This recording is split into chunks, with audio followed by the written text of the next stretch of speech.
He was late the first time I had him on by about 20 minutes. I'm hoping he won't repeat that. AKA Batozai, member for 5 months. Welcome for the membership.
Or you run? I don't know. Just Well, why'd you run a Democrat as if you're a Nazi? infiltration, man. Why? Is that what I we're don't know. I thinking don't it? know what the plan would be, but that's if I was a Nazi. Okay, that's what I would do. I would infiltrate non-Nazi spaces and then make them more Nazi. I don't know. That way you always win. You got a Nazi Oh, running this against a is this the Nazi. guy that? Oh, did he talk to? He didn't talk to Hassan, did he? I don't know, but he talked to the Save podcast, Pod Save America Bros. He had an interview with them recently. Is this a different Plattner I'm thinking of? Relatively young guy. He's a military veteran. No, this is a Ex-Marine. different guy. This is a different Okay, guy. Yeah. different guy. Damn, we got a Dixiecrats back again, eh? I guess so. Fancy Teeth for $5 says, "Why is it in the UK that anything involving a migrant triggers a riot? I don't think we see that in North America. How come?" Don't know. Well, yeah, it's because of the way that the media ecosystem works. Like, there's, I think in America as well, just like violence is quite normal, like gun violence and things like that. So it's quite hard as an American to preach about violence in such a way, and how it like self-defense and like Second Amendment and all that. But then to riot over like one killing, if you're basically saying that we're going to allow people to wield guns because, and we're saying it's worth people dying to do it sometimes. So like I don't know. school shootings as well. Like yeah, you'd be rioting all year if you were. Hey, can you guys hear me? Whereas here, it's more exceptional for us. Can you say that again, Drew? Ah, shit. Fuck's sake. Okay, your audio is super low. Sorry, just trying to fix my audio. Take a moment. What time is it in where you're at, Lonerbox? I'm just curious. It's 1 in the morning. 1 in the morning. Well, thank you for staying up a little late for this. It's like super early for you, right, Drew?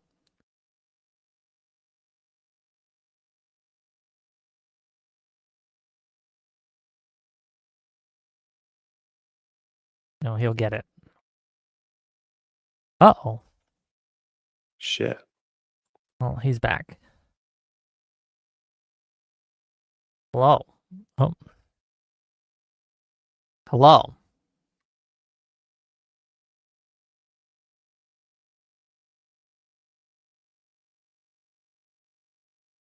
Sorry, 1 second, guys. We can hear you. It's just low.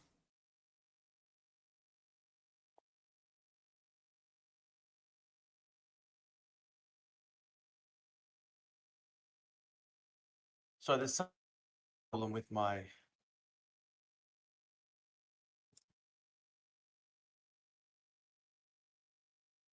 Can you hear me? Can you hear me? Say. Uh-oh. It's okay. I'll just stay up a bit later. Don't worry. We're just trying maybe to have make my this little- work, okay? I was gonna have a nap to make it like to give you my all, but I didn't. I couldn't do it. So maybe So I'll do it we're now. only getting half power Lonerbox, or what percentage of Lonerbox are we getting tonight? I mean, I actually woke up earlier than I usually do today as well. So it's okay though. It's okay. We'll get some second wind. It's coming. Well, hopefully Drew. I think he's restarting. I could be wrong. Give him a minute, gang. Give him a minute. This is why we need like I don't know, like a pre-show. Maybe like guys that I can keep around. I know other podcasts do this where they have like just hangers on that they'll Yeah. talk to while they wait for the main event and things like that. I need those. I need hangers Like on. wrestling announcers. Yes, exactly. Who would you get to do that? Do you have a pre-banner guy in your audience? Look, I just pick comments that trigger me and then I rant about them. That's what I do. I get one guide on purpose. You don't on do like a these, little brief daily news or Yeah, well, crowd that's what I work? did from the hour before this, and when the guy canceled on me, I just basically went over the news of the day, the two things, which were the Plattner incident with the tattoo, and the fact that Trump is reportedly demanding $230 million from the Justice Department, as compensation for investigating him, which is pretty corrupt, pretty Well, crazy. because of the boxes, like because of the under Biden, because indictments. they investigated him for various things under Biden. He's demanding compensation in the form of $230 million. That is standard Trump. Yeah, it's kind of insane. It's basically taking my tax money directly and putting it in Yeah. his pocket. And remember, he's the guy that fired the person in the Justice Department who refused to indict Comey or refused to prosecute Comey.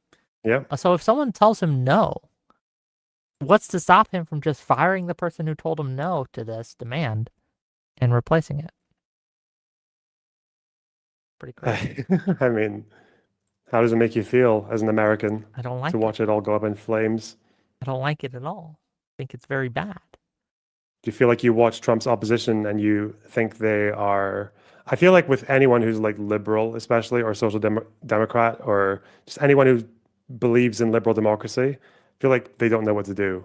That's the one thing I keep noticing is people who want to defend liberal democratic values, policies, they are lost. They don't know what the fuck to do. Like they don't know how to react to whether it's like the insane populism on the right or like the hamstring that comes from the far left. I feel like the people's will to defend liberal democracy is just like it's very uncool and it's very lackluster. You're correct in that a lot of people find liberal to be a naughty word, like a slur. It's a pejorative in a lot of cases. A lot of people are like, well, a liberal. I'm not a liberal. I'm a. Oh, thank you, Drew. See, it's for not like that in coming the back. UK though. In the UK, everyone sees themselves as kind of liberal. Even like the Tommy Robinson calls himself liberal. You know, Sargon calls himself liberal because just because it's like our legacy. You know, Sargon the doesn't call Churchill himself World War II liberal thing. anymore. Oh, No, I don't believe so. But does he say centrist still? I don't know if he calls himself a centrist, but he's basically kind of rejected liberal values and saying that they couldn't. Sorry, guys. There's some kind of mess up with my We can hear you. Can you hear me now? Yes. Yes. Yeah. We can hear you. Sorry We can about that, see guys. you. Oh, we- can you hear me? I can hear. Say something. Say something. Testing. Is this okay? It's okay to me. Can you hear him, Loner? Yeah, a little quiet, but I can hear you. Okay. Sorry about that, guys. That was frustrating. Sorry about that. Okay, we are here. We're ready. So without further ado, let's just get started. Okay. Welcome. one and all, to yet another episode of WIC TV. It's a cross-ideological space where we come together to talk about issues both political and cultural, from the silly to the serious. And gang, we've got a show for you today. Tonight we're going to be talking about Reform UK and the migrant crisis. Is Reform UK the solution to Britain's problems regarding immigrants? Are there even real problems regarding immigrants, or is this all just overblown? We have two wonderful gentlemen tonight to debate this, to talk about it. I'm going to give the mic first to Mr. Drew Pavlo to state his case, be brief, try to stay under a minute, and then we're going to let Lonerbox respond, and then we'll get to the back and forth. Go ahead, Drew. Perhaps Lonerbox can start just because I'm still getting my bearings because I just jumped in the call. Okay, Lonerbox, go ahead. Thank you. Why is Reform UK going to destroy Britain, in your opinion? Okay, so I think it's a pretty simple story. It's a story about someone who is more or less making a total political killing off of his own failures. In around 2015-16, up to the Brexit campaign, Nigel Farage put out a billboard of himself standing in front of a picture of a throng of Syrian, North African, Arab Muslim refugees, and saying that this is why we need to get out of the EU. They're coming, basically, during the Syrian refugee crisis. The fact is that most immigrants, the overwhelming majority of them coming to the UK at that time, were not Syrian. They were not North African. They weren't even outside of the EU. They were mostly EU migrants. He still managed to harness that fear, the fear of, that went alongside the Bataclan attacks, the rise of ISIS, the Syrian refugee crisis, and he managed to use that fear to convince people that Brexit was the answer to people's fears. Most people who voted for Brexit in that campaign thought immigration was the biggest problem. It was the biggest reason that people voted to come out of the European Union. We did, and then polling on immigration went really low. Very small, less than 10% of people in the UK thought it was the biggest problem, when it's usually like a third or a half. Until COVID happens, and then slowly after that, we get a huge surge of immigration. And for the first time ever, now that free movement is over, most migrants who come to the UK are from outside of the EU. That never used to be the case. EU migration is negative now. More of them are leaving than they are arriving. And since we had that surge, in part because EU migrants needed to get replaced, because we had humanitarian crises, because the Conservatives, quote unquote, were taking back control and putting in immigration policy that was full of flaws and loopholes and everything else that allowed massive numbers of people to come in, to the point that we've had net migration of like close to 1 million for the last couple of years, something like 800, 900,000. And at the same time, also courtesy of Brexit, we had small boat arrivals on an unprecedented rise, or not seen since the early 2000s. Tens of thousands of people coming in on small boats.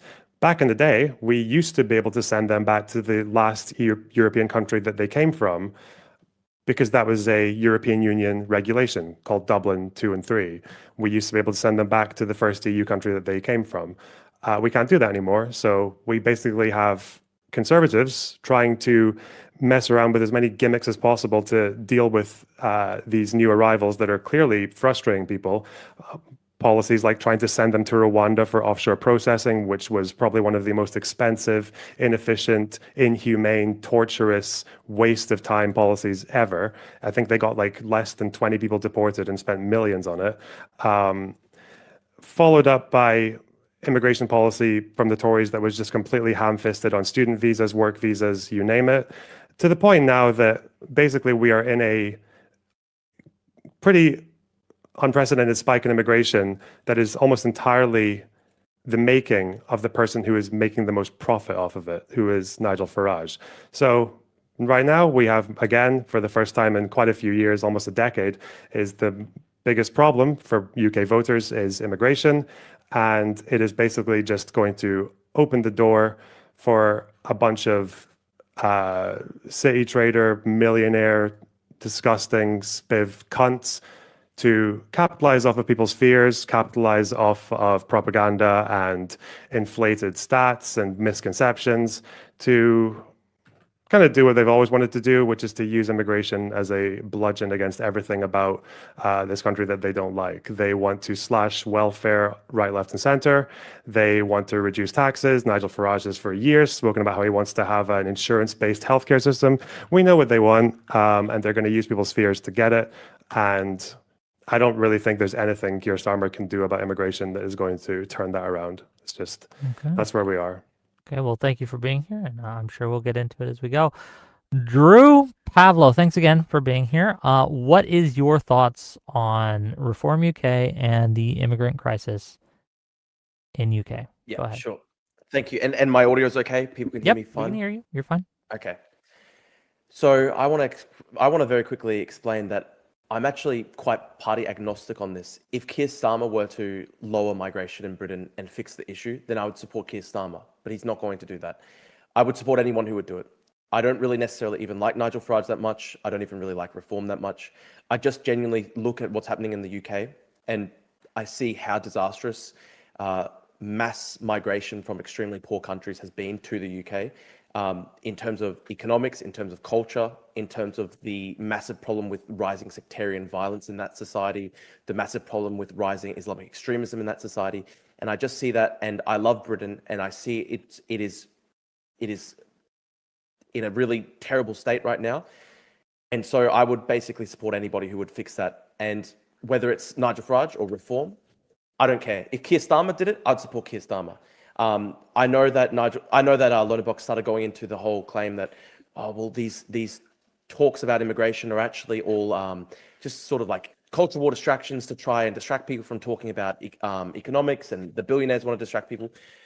Well, here's the thing. I think that people are concerned, rightly, that there has been massive cultural dislocation in Britain within just one generation. Even if you solved every single economic issue in the country, even if you had, say, like a Jeremy Corbyn socialist government, and they massively increased welfare and all these different things, that would not necessarily actually solve the issue of people feeling a sense of cultural dislocation in the country that they've been brought up in. Britain has been majority British for 1,000 years. It has been a nation for like 1,000 years. And based on current migration rates, the current migration rates have the British majority on track to become a minority within one generation, within about maybe the late 2040s. This is obviously the largest cultural dislocation, the largest demographic and cultural change in Britain in its entire history. People like to talk about, for example, the Norman invasion. Well, Britain was invaded by the Normans.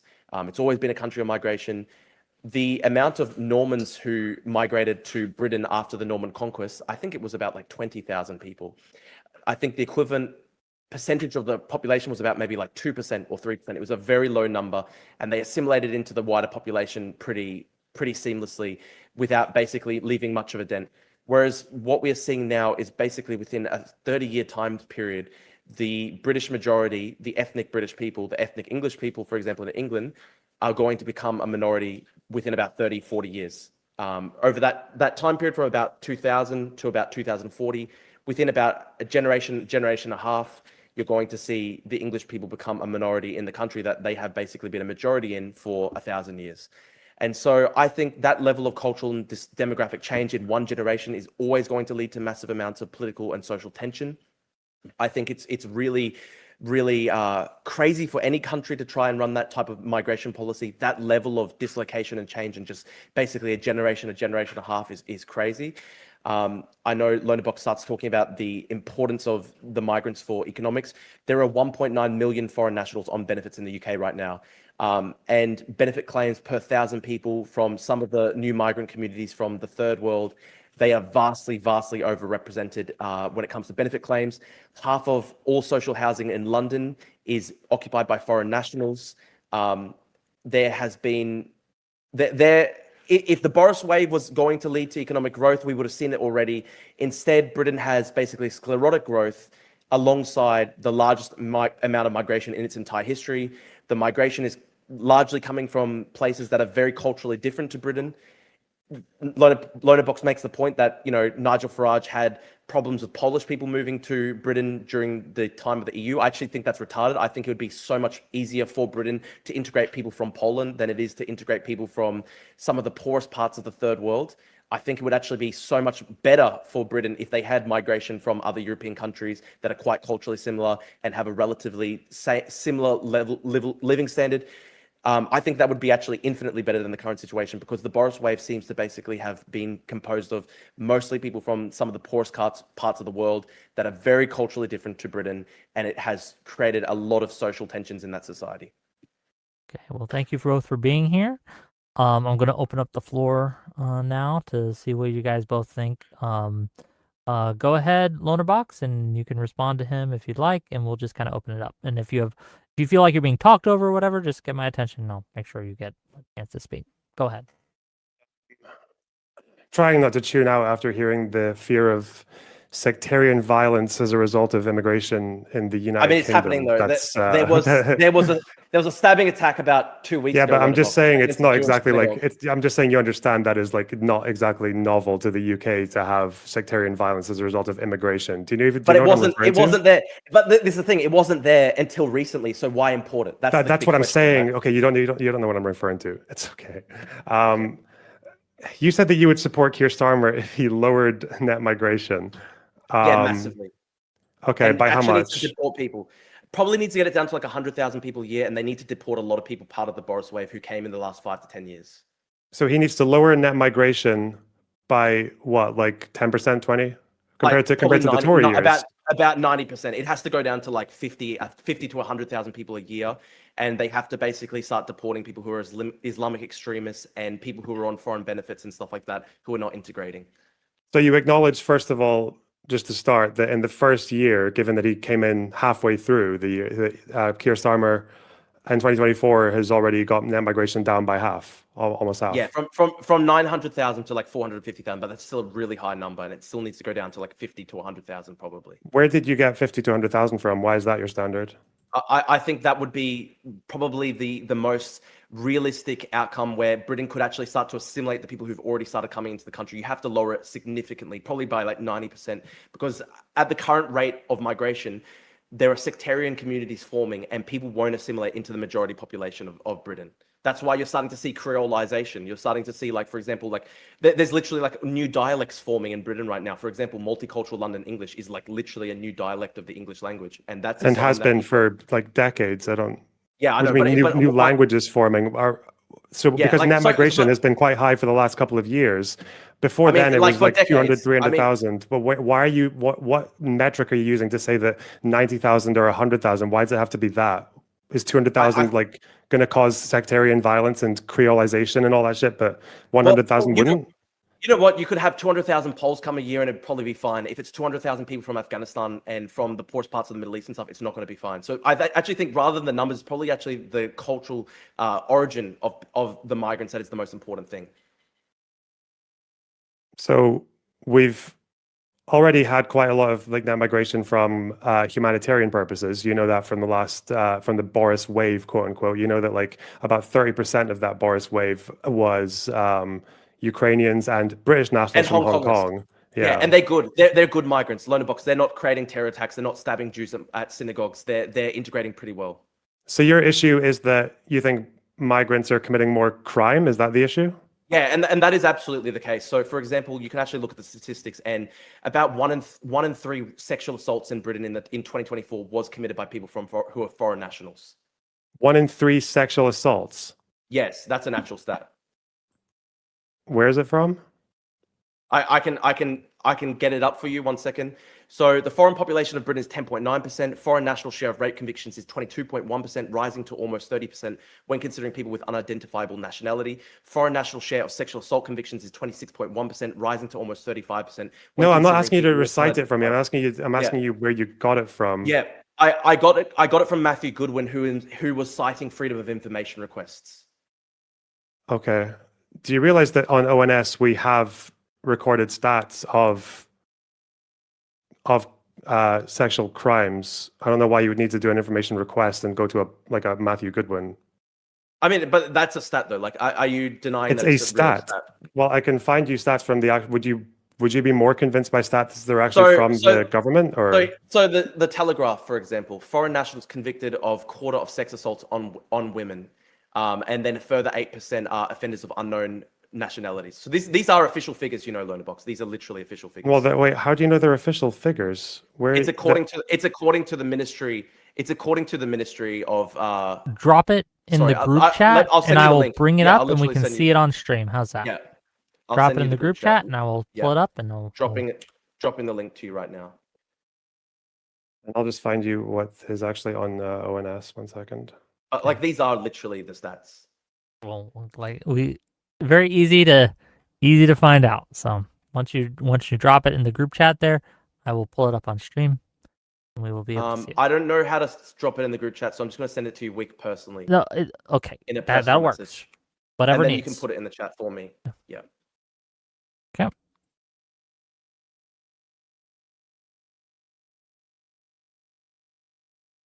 Oh, do I have to pay for this? I mean, it's obviously behind a paywall, but it is the Telegraph, which is Okay. Well, give me a second. I got ways to deal with this. Hold on, give me a second.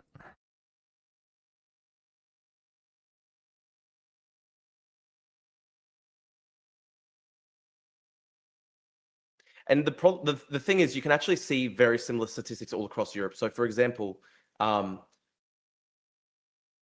So hang on, I'm just looking here at this is from England and Wales. This is from like the entire from ONS stats. yeah, you're looking at like grooming gang stats. You're saying child sexual abuse in 2021. I'm not even talking about. So that's why I'm curious though. If you're talking about like child, so you're saying that migrants this is all sexual assaults. You're saying that foreigners are equally represented roughly for child sexual abuse, which is the one thing that captures like the entire discourse in the UK, which is grooming, but somehow I didn't even they're mention... overrepresented for adults.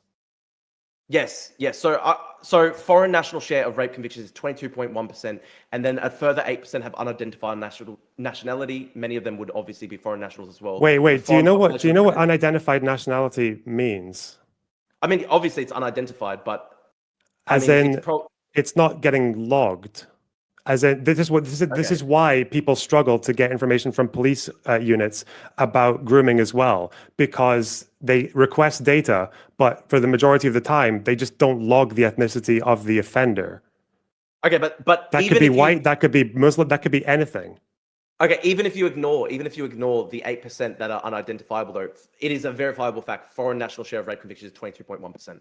If it was 22.1%, then foreign nationals make up what of the population? 10.9%. So they're minus 8% that we don't know about. No, sorry. That's like there might be. Okay. Let me clarify. No. So I'll explain. Sorry. I'll explain.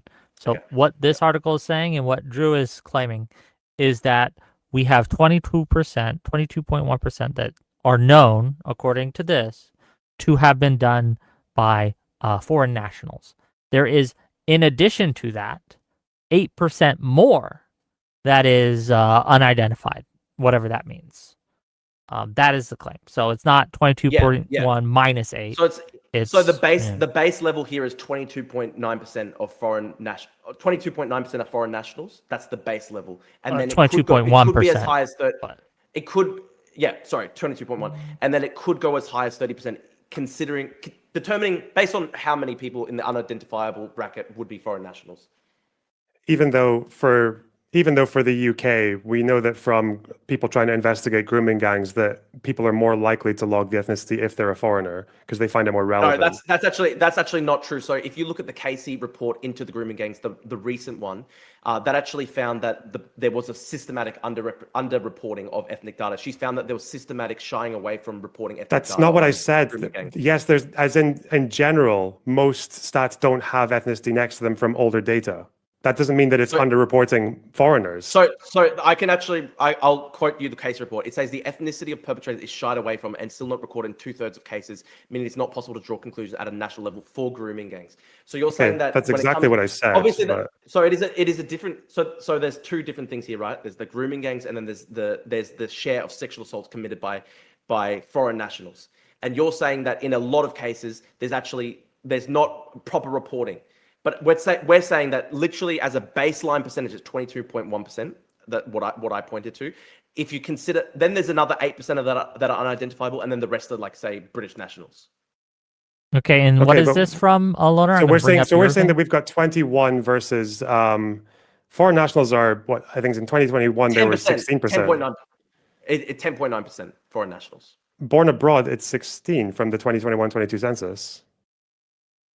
What I've got is 10.9%. From when though? This is from the 2021 census, 16%. What page do you want me to look at? Born abroad. Okay, even if that's the case, it's still massively overrepresented. Yeah, that's not massively. Remember that migrants in general are much younger. Like the average Muslim in the UK is like 20 years younger than the average Brit. We know that younger people commit more crime.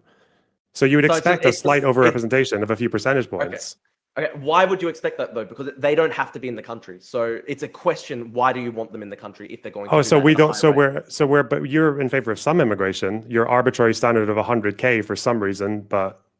Yeah, I am in favor of some level of migration. My main problem is culturally incompatible migration. So, for example, most of the Middle East and North Africa is pretty incompatible to Britain in terms of migration.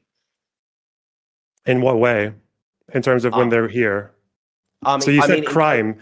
Their crime rates are about the same. The crime rates are about their crime rates are about what you would and then their crime rates are about what you would expect from a younger population. Younger people commit more crime. Okay, let me go through some of these stats. Freedom of information requests in the UK find North Africans are convicted for sexual offences at nearly 7 times the rate of British people. Middle Easterners at nearly 4 times the rate. Sub-Saharan Africans at nearly 3 times the rate. People from Afghanistan and Eritrea, 2 of the largest groups on the small boats, are more than 20 times more likely than British nationals to be convicted of sexual offences, including rape and sexual assault. Foreign nationals are more than 3 times as likely as British nationals to be arrested for sexual offences, are responsible for 2/3 of sex offence arrests in London, and are twice as likely to be arrested for all crimes as British nationals. In total, 87 nationalities in the UK have higher conviction rates for rape and other sexual offences than British nationals. And recently, the British state has given out nearly 600,000 long-term visas to people from those countries. Do you think it's ironic that?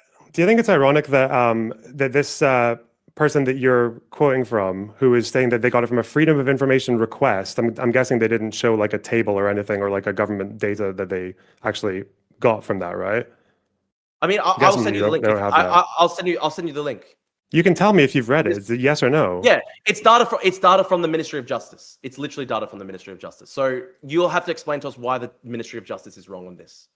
Well, it's not that they're wrong. It's that the person you're using.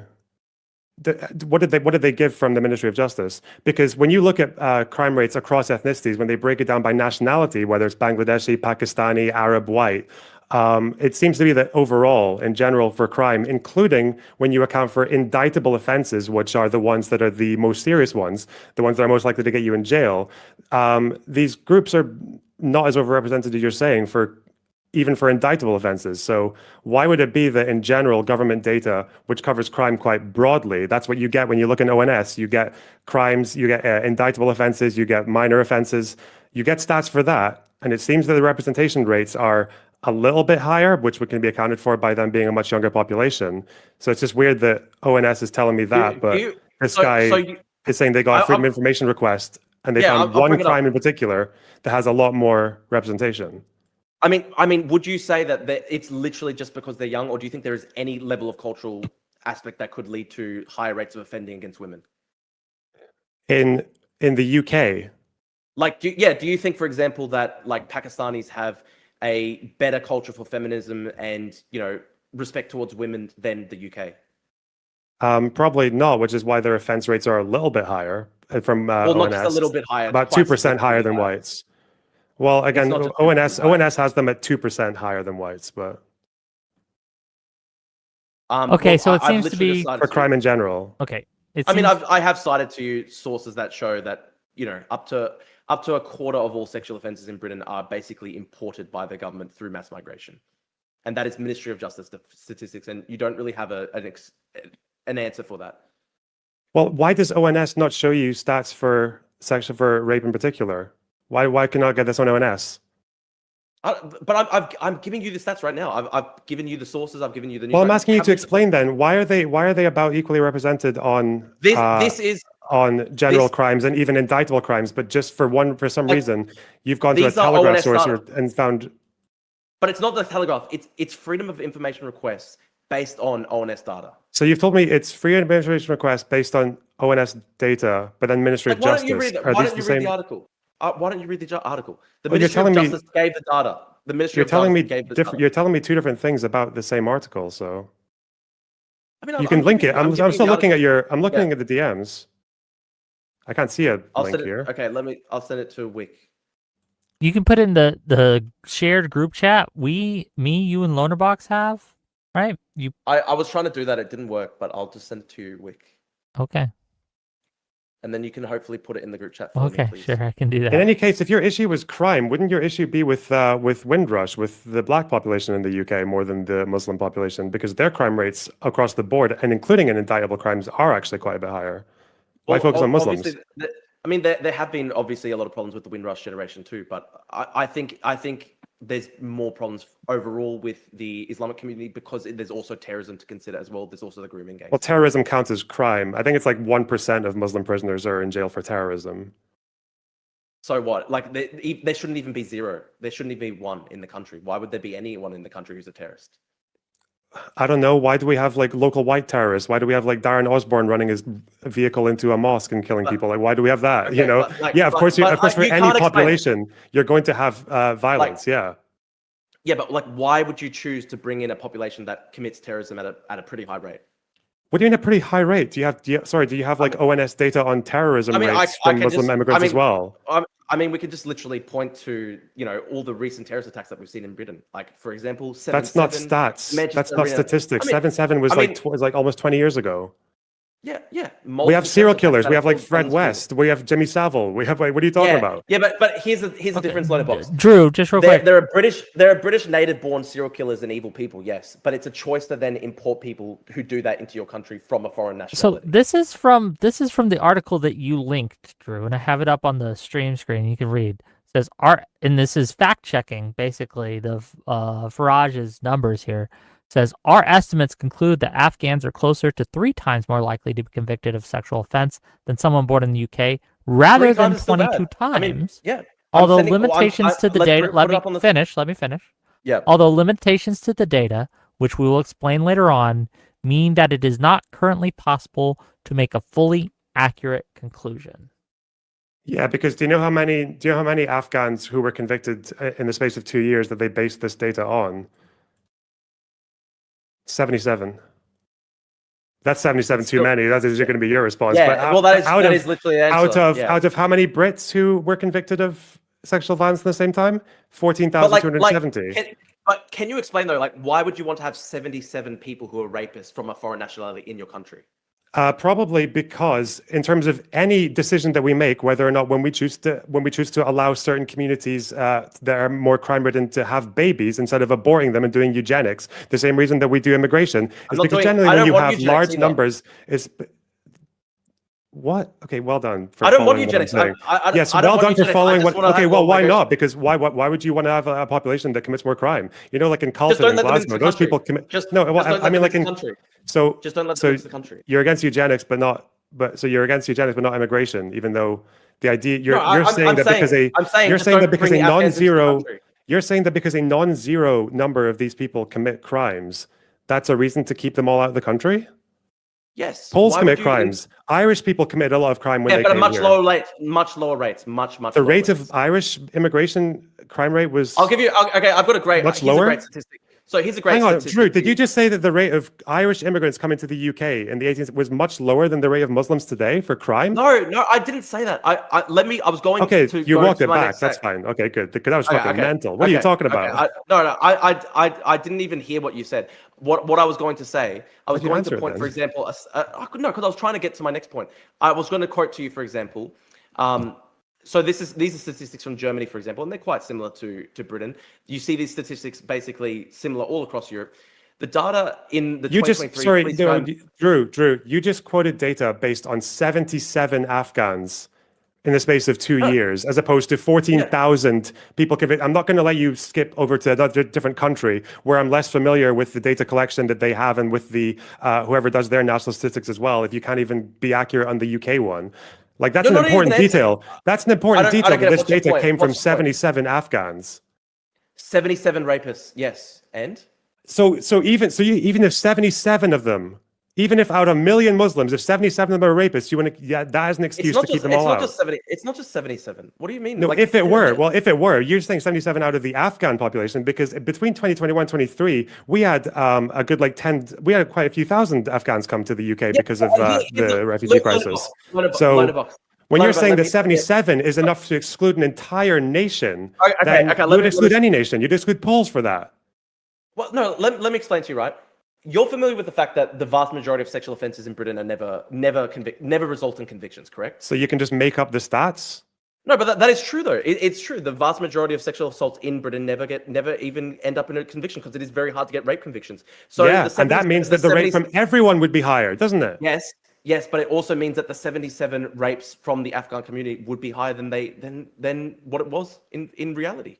Yeah, and that's the same with everyone. We're trying to talk about proportionality, which is why I don't know why you wouldn't just stick to, because we have very reliable across the entire nation stats on crime, arrest rates, conviction rates, custodial sentence rates, and not to mention on indictable crimes, which are the worst crimes. We have stats for by nation for all of these crimes, but you want to go on to the one that's like more opaque and harder to report and harder to get access to figures to when you have to limit your sample to 77 Afghans. Why not just go with the crime rates that are sweeping across the entire nation that you can just get on ONS without doing a freedom of information request or anything else? I just is it because it doesn't give you the answer that you want? I just want you to know, like, why is it that people in Britain have to be raped by foreigners? Why is it the case? They don't have to. Why is it that someone has to? That is the result. Why is it? But that is the result. That is the result. Okay, why is it that people? Why is it that people in Glasgow have to get fucking knife threats from people born in Carlton? Because we could really just unfortunately not allow those families to give birth, couldn't we?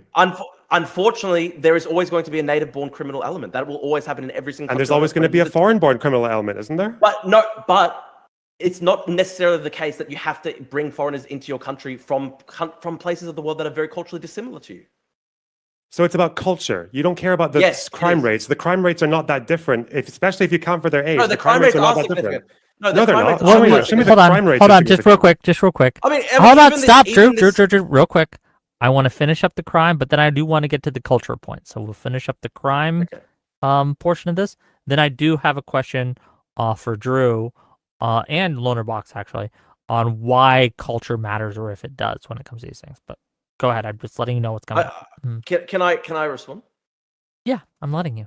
So this article that I linked, even though it says that Nigel Farage was wrong that it was up to 22 times higher, it's still multiple times higher. And so the question is, why would you have any times higher? And here's a good example, right? In Germany, and I will cite this statistic. 1 second. Let me bring it up. In Germany, Algerians are suspects in violent crimes at 17 times the rate that native Germans are. 25,000 Algerian citizens live in Germany. 1729 was suspected. Did you just say suspects? No. We're charged by police. Charged by police. So 39,000 Japanese citizens live in Germany. 2 were charged by police for violent crimes in 2023. So that's a 135,000 time percentage higher rate for Algerian criminals in Germany compared to Japanese criminals. And why is that the case? Obviously, there are cultural differences between groups, right? Lonerbox. I'm just going to go with the country that we were here to talk about, because I'm not going to let you go with whatever like random fucking assertion that you've got from different countries. Because if I can't even trust you to accept stats from the ONS about crime rates for ethnic groups in the UK, even when we break it down by nationality, why am I going to trust what you say about Germany? Fuck off. No, I mean, why would it be different in Britain than it is to Germany? Like, of course, I don't know if it's different in Germany. I'm not talking about Britain versus Germany. I'm talking about your brain and your capability of being able to acknowledge national data, the most reliable data that we have, and you not seeming able to accept the fact that by country, countries like Bangladesh, Pakistan, even wherever the third one was, Arabs as well, even by these ethnic groups, we have crimes across the entire country for these crimes broken down into arrest, into custodial sentences, into indictable crimes, ones that are more likely to get you put into jail, and their overrepresentation is slightly higher, but accountable for the fact that they're younger. But you can't accept that for some reason, even though that's the most reliable data we have. You still don't have a response to the fact that 20% of That's the sexual most assault. reliable data that we have. What is your answer to that? Do you accept No, it? Do you accept it as Ministry- real or not? I mean, I've just given you Ministry of Justice statistics, and you're not accepting that as real. Because I can get can you get that from the actual Ministry of Justice page? Can you get that from the ONS? Or do you have to the Ministry of Justice supplied the statistics, and then these statistics were then provided to the press. And I've sent you multiple news articles related to it.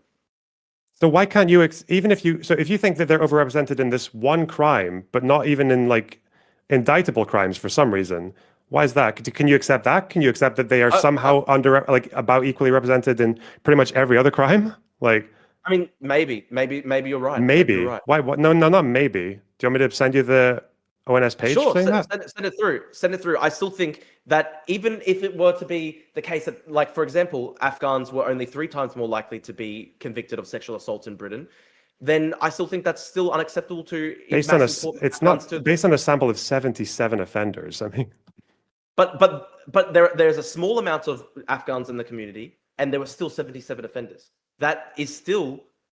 That still shows a large overrepresentation, because if you then had millions of Afghans in the country, then of course the number of sexual assaults based on that disproportionate representation would be higher. why? So you're going with the idea that they are about equally represented in every crime, apparently arrest rates, custodial, I'm not sure. everything, including indictable crimes, but for some reason they're overrepresented in sexual violence, but not even against kids, because against kids they're equally represented as well. No, that's not even true, because for example, the grooming gang, I mean, no, but I did point you to the fact that the Casey report showed with the grooming gangs inquiries that there was systematic shying away from recording of ethnic data in the cases, that this was a major failing. It meant that it was extremely hard to draw conclusions at a national level. It did say that the report found in 3 areas, Greater Manchester, South Yorkshire and West Yorkshire, disproportionate numbers of men from Asian ethnic background, Pakistani background, were suspects for group-based child sexual They assault. found that, and you'll also acknowledge that the Casey report said that this was from places where there were high-profile instances of a quite rare crime in the country, which means if you have, like the mafia, for example, if you have a exceptional kind of crime and a rare kind of crime, a subset of a subset of a subset of a crime, then yeah, if you go to a place where there's a high-profile case, you're going to see skewed data. And Casey said that, and you ignored that. I don't know why you didn't mention that. Casey said that is not applicable to the country. For the country, for sexual violence, the one where we have data from the entire country for CSA, again, they are about equally represented. And that's on page 38 of what I sent you, Wick. Well, I don't know if it's equally represented, because I do have statistics from the Ministry of Justice that you haven't responded to that show that they're up to 1/3 of sexual assaults. I have responded to it. No, you just said that you don't believe it. Is that all I said? Did I not tell you why there was maybe an issue with that? I mean, this data was drawn from the Police National Computer by the Ministry of Justice following an FOI by the Centre for Migration Control. I wish to make a Freedom of Information request.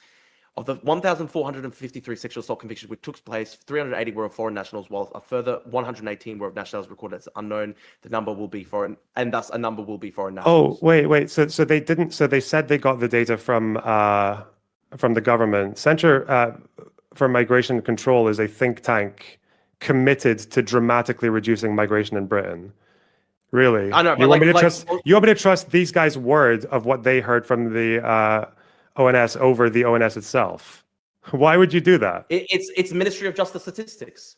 They gave. No, it's not. They provided the number of convictions for sexual assault on a female across England and Wales in the year 2024, and then they broke down the number of people who were foreign nationals as part of that. I mean, they're telling you that they've done that, right? But they don't actually have the ONS raw data there, because ONS has raw data. You can go and find it publicly. I don't know why you would go with taking the word off of a think tank that's goal is to reduce dramatically migration. I don't know why you would do that over just looking at the ONS with the data that we have nationwide. We have nationwide data on so many different subsets of arrest, conviction, indictable conviction. We have all of that, but you're just choosing the one that you prefer, the one that makes you happier. Okay. I mean, you can respond, but then I have a question for both of you. Okay, you go, Wick. Okay. And it's very simple. Well, maybe not. What does it mean to be British? Okay, this Actually, is ties into can I say the- one last thing? Well, just Can real we quick, stay on just the real crime quick. thing Let for me one finish. last thing Let me before we go finish, on to and that? then you can. This goes into the issue of culture and what cultures are compatible or incompatible, and to what level they are, and whether or not the cultures that are coming in to Britain are incompatible with Britain itself. So I'll give you the mic first to you, Drew. What do you think? I think Britain is a nation that has existed essentially for 1,000 years. England has existed for about 1,000 years. They're coherent nations. I think it is primarily something that there is an ethnic component to it. It's not just it's not necessarily as blank slate as, for example, the United States. I mean, the United States does have this tradition of being kind of like a country of migrants, but I think Britain, like, while it has had waves of migration, I think it is slightly different to America, which has that sort of like founding creed. I think there is an ethnic component to the nationality. Doesn't mean that people can't assimilate and be culturally British and stuff like that, but there is an ethnic component, and I think it would be regrettable if the English people ethnically were a minority of England after 1,000 years. Okay. What does that mean though to be culturally British? I guess I'll ask again. What does that mean to Well, assimilate? What is an example of someone who's assimilated to be culturally British? What would that look like? I think you would basically need them to be willing to die for the country, to defend the country. And there's systematic sort of like, you know, there are a lot of communities that don't join up to the military in Britain at the same rates. You have to basically have your first loyalty to Britain above, for example, religious or sectarian interests. And you have Islamic extremists in Britain like Muhammad Hijab or Dili Hussein, who very openly say that their allegiance is to Islam and not to Britain. So that's a huge problem. Okay. Lonerbox, same question to you. What does it mean to be British? And what does it mean to be culturally British, I guess? What it means to be culturally, I don't really think about issues like that all that much. I'd rather just think about like what kind of policies can help people, like what we can do to improve the economy and the healthcare system, and and to have fairness, to have like relatively low crime rates, so people can be safe, to have like some kind of level of sense of community for people. I really, when people talk about how we need to be more culturally British, I mean, Drew kind of gave the game away right at the beginning. It really just boils down to them wanting to have an ethnic makeup for its own sake. Well, Israel has an ethnic makeup. I mean, Israel has an ethnic makeup. Israel has basically, not for its own sake. Israel has an ethnic makeup because it's surrounded by people that would otherwise like ruin them. Like Jews cannot survive as a minority in that region. Yeah, and I don't think it would be good for the English people if they were a minority in England either. Because English people are a minority in white English people are a minority in London. Are they fucked because of that? Well, in the same way that Israelis Jews would be if they were a minority in the Middle East? Maybe not as bad as Israeli Jews being a minority in the Middle East, but I still think that there's been some pretty bad changes in London. There's terrible cases of terrorism. There's terrible cases of Islamic extremism. There's terrible incidents of crime. People feel culturally alienated and atomized. I want you to explain why it would be a good thing for English people to be a minority in England. I don't think there's a good or bad thing about an ethnic makeup changing for its own sake. What I think right now this country, the current policy is changing it though. The current policy is changing it, so you have to justify why. Do you think do you think the intent of the current policy is it's not just policy? That's changing our ethnic makeup. I don't think it's an intent. I'm not going into the whole this is a deliberate great replacement thing, but it is an observable fact that this current policy is changing things, and you have to try and justify why that's a good thing.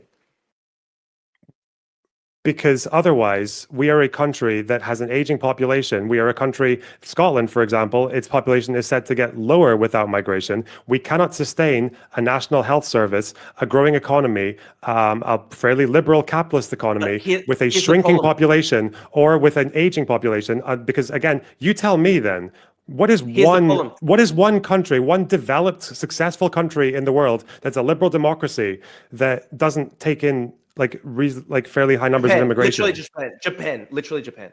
You want to be like Japan? Japan is much better than Britain right now, and it has higher GDP per capita, lower inequality, less crime, less terrorism. In so many different ways, Japan is literally superior to Britain right now. Japan is not superior to Britain right now. Japan's had economic issues for the last 3 decades. Okay, their debt is spiraling. Their economy is literally better than Britain. Do you understand that Japan is currently increasing migration because they cannot sustain their state. That's At a very low rate. Can you explain? Yeah, to us it's at a why low is it- rate because people lose their shit whenever migrants come to Japan. People freak the Which fuck is out. good. Like, That's and it's good. also the Japan fact should, that Japan should in remain Japan, culturally cohesive. I want Japan to remain a Japanese society. for the sake of them becoming an aging population and not being able to sustain anything that they've currently got and having a tanking economy. It's better than Japan basically becoming culturally unrecognizable. Nations can recover from war. Nations can recover even from 2 atomic bombs on their cities, but they can't recover from being completely ethnically terraformed. The demographics just changing forever. So for the sake of demographics, really, you would have a shrinking economy. You would Japan have is literally a better than tanking Britain. welfare Japan state. Dude, the British welfare state's tanking right now as we speak. The economy in Britain is so bad. You've had the Boris wave, and it's not leading to any economic growth at all. So what's the point? The Boris wave was because of horrible mismanagement of immigration, quite a lot of which has been reversed. Okay, let's go through. By that. Let's go through some of the British economic statistics. Right, I researched them. Uh-huh. Borrowing $100 billion this year, 13% up this year. Public sector. You're talking about borrowing when you just brought up Japan. Are you fucking mental? No, I'm going into this. Public sector. Which country? Wait. Which country among advanced economies has the highest GDP ratio? Let Drew finish. Let Drew get to borrowing as your first example. Oh my god! I'm giving you an example. Lonerbox, you're not even listening to me. You're saying that borrowing is a bad thing. Japan has so much debt. I'm pointing to the fact that Britain is its debt is exploding. It is borrowing all this stuff, and you've got high migration, so it doesn't even make sense. It's not even working. So far, that Britain has a £72 billion deficit this year. Public sector net debt is up to 94% of GDP, the highest since the 1960s. Last month alone, £10 billion in interest, £60 billion in debt interest this year. So you've got the debt problem, and you've got high migration at the same time. So how does that work? What do you mean? What do you mean the debt problem? All countries have debt and growing debts for multiple reasons. Yes. Not the highest debt to GDP of the entire developed world. Yes. And not to mention that the OBR in the UK, which actually handles economic forecasts, is quite clear on this, that lowering migration increases deficits and debt because migrants are younger, they're working age, they can contribute more to the exchequer. Okay, I actually dispute that point. So why was that? Why was that your first example to compare it to Japan? Lonerbox, you're not even listening to me. I'm pointing out to you. You're using Japan as a bad example because Japan has so much debt. I'm pointing to the fact that Britain is getting into more and more debt. It is struggling economically. There is no growth in Britain, but you've had massive high levels of migration, the highest levels of migration in Britain's entire history, in the entire 1,000-year history of Britain. So why is it not leading to economic growth? You want to? What do you know? Do you know why? No, tell me. What would you tell me was wrong with the Boris wave? It was mainly people from low wage background, so they're not actually economically productive. That's the main low point. wages. What? So worker visas were like too low wage. I'll give you an example. So there are 1.9 million foreign nationals on benefits in the UK. Just 1 in 10 Somalis in the UK are in full employment. Is that going to economically benefit the UK? With Somalis are often asylum seekers and refugees. Of course, they wouldn't be an economic benefit. So as far as the net migration, as far as the no, not exactly, because refugees and asylum seekers are a tiny proportion of net migration, as I'm sure you know. They're not. The point of refugees and asylum seekers isn't supposed to be an economic benefit. That's supposed to be a humanitarian endeavor. We're talking about immigration policy for regular migration. Well, I look at We're it talking as, about regular migration. So you understand as well. I'm looking at wave, people coming into the country. I'm looking at people coming into the country, whether they be asylum seekers or they be legal immigrants. There's still the problem that a large number of people who are coming into Britain are not economically productive. That's what I'm asking you. Because of what? Because of work visas? Like, what's the issue there? Do you think people who come on work visas are not productive? No, a lot of work visas are being handed out to people on a really really low skilled areas. So, for example, what's the minimum for a work visa? For a skilled worker I'll give you an example. I'll give you an example. There are literally skilled workers visas for. There's literally people on skilled visas doing car washes. Can you tell me more about that? Why is that? Why has that been the case? Why was that the case?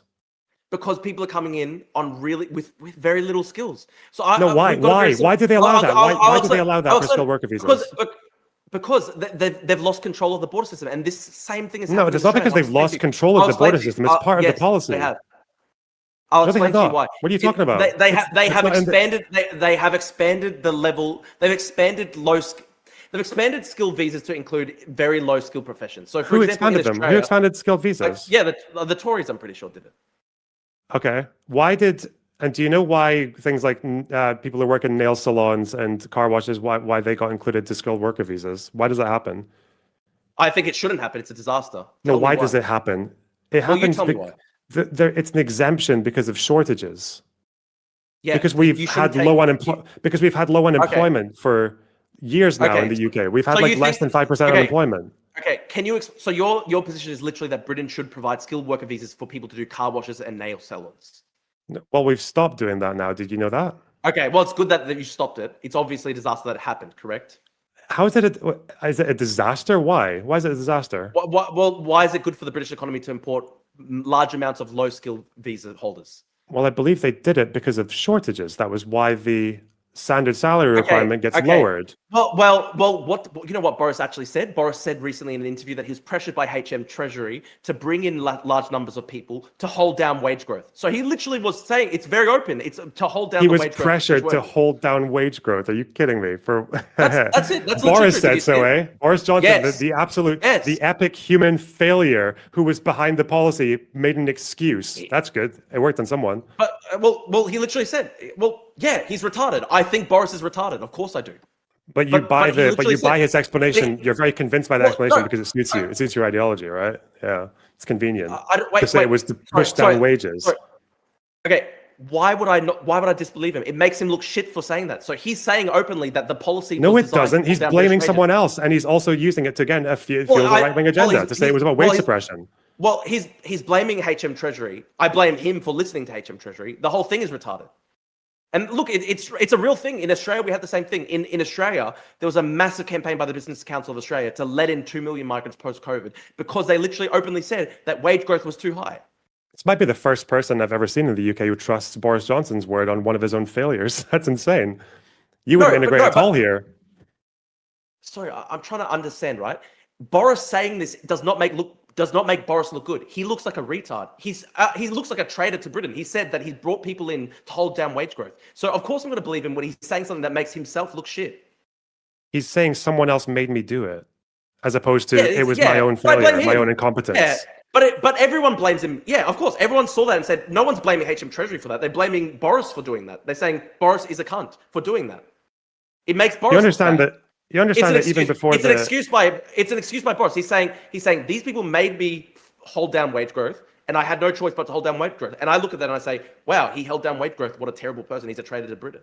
Fine. That convinces you? That's fine. Well done. I'm sorry. You, I you just understand don't understand. that. You understand that these. I don't understand. Lonerbox, explain Hold this, on, right? just real quick. But it makes Boris look bad. So why would I disbelieve it? I look at Boris saying, I brought people into this country because we wanted to try hold down wage growth. I look at that and I say, this makes Boris look like a horrible traitor to Britain. So why would I disbelieve him there? I do It want to. makes him look bad. Yeah, I do want to kind of get this back to the portion of this debate is on culture specifically, right? But we've gotten to economics for some reason, I think.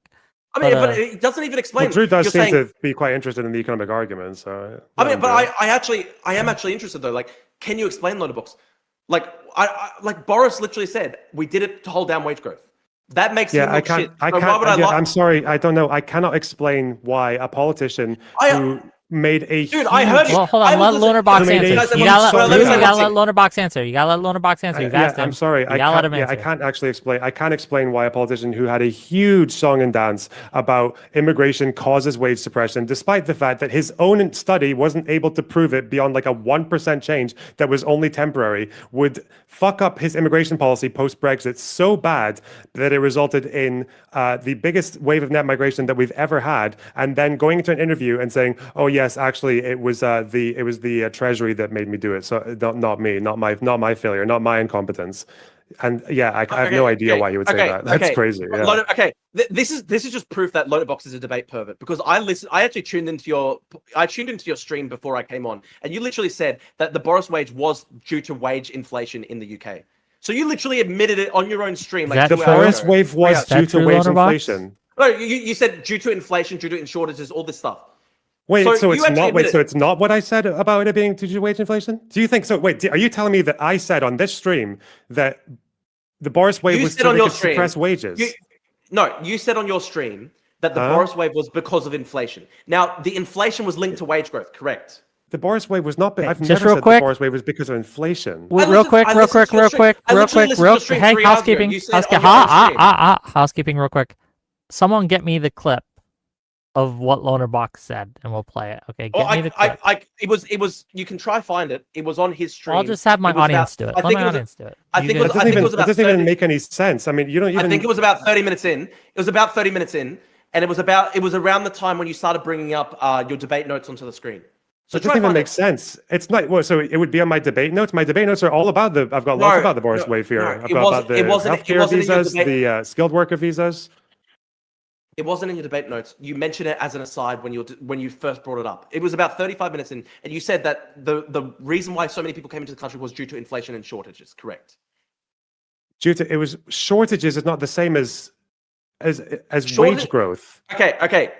Shortages there's a need for workers, but we don't have the workers. That's a shortage. Okay. Lonerbox, would you agree when there is a shortage of labor prices will go up? Not always, no. Sometimes you can't hire people. Yes. And a lot of times, no. Sometimes you can't hire people, and those businesses just don't exist. And then sometimes you can have immigrants that come in, and they can be maybe sometimes they can be cheap. Say like the Greek Albanian story from the night. Like you can sometimes have that happen, and you can have cheap laborers come in, and then they can actually get jobs that would otherwise not exist, and then that allows people to start businesses that would otherwise not exist, and then that can open up new managerial positions for the local population. Economics are complex. It's not as easy as just if you increase the supply, then the cost will come. It's not like that. That's why Boris himself tried to investigate into wage suppression linked to immigration, and he couldn't find it. That's why that happened. Okay. Can you explain why half of all social housing in London is made up of foreign nationals? Is that a good policy? Surely you have to say when you say foreign nationals, do you mean people who have indefinite right to stay, or people on visas? What does that mean? It's people who are migrants to Britain who are living in foreign housing. So I need to make sure that you understand how any of this works. Are these people on visas, or how long have they been here? Are they citizens? Are they indefinite right to stay?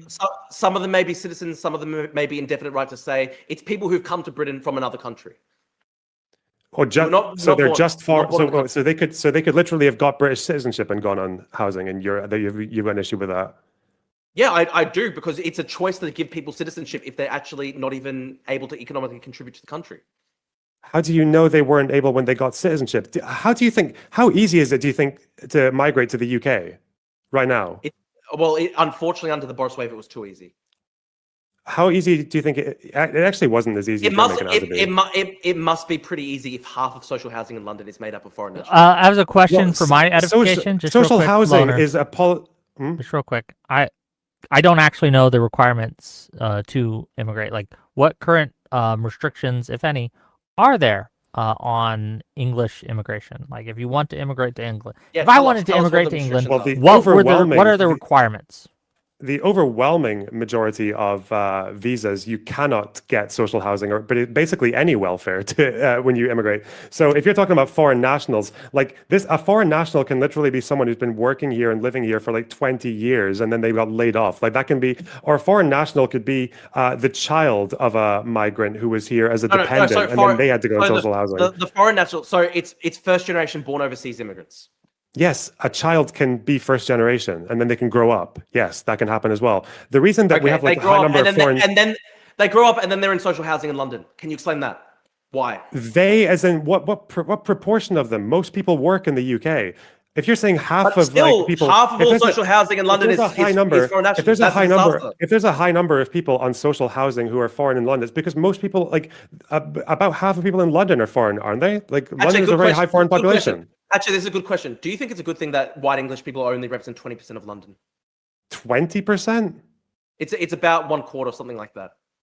Last I saw, it was about 45 or something, not 20. Let's get that. Let's make sure. I want to make sure I got the right stat. White English London stats. Oh, so white British is 25%, but I think it's white about like it incorporates, like, for example, like Poles and stuff like that as well. White British incorporates Poles. No. I'm saying No. So what? when you I'm said looking at this. 40% white. So saying white before, as not white just overall is about 49.6%, whereas white British specifically is 24.9%. Yeah. Do you I don't think the other half of whites in London are like European whites. That because in terms of how you identify, Okay. I'm pretty sure the way people identify their ethnicity or like identity, they can go with white or white British, and they might still just be British either way.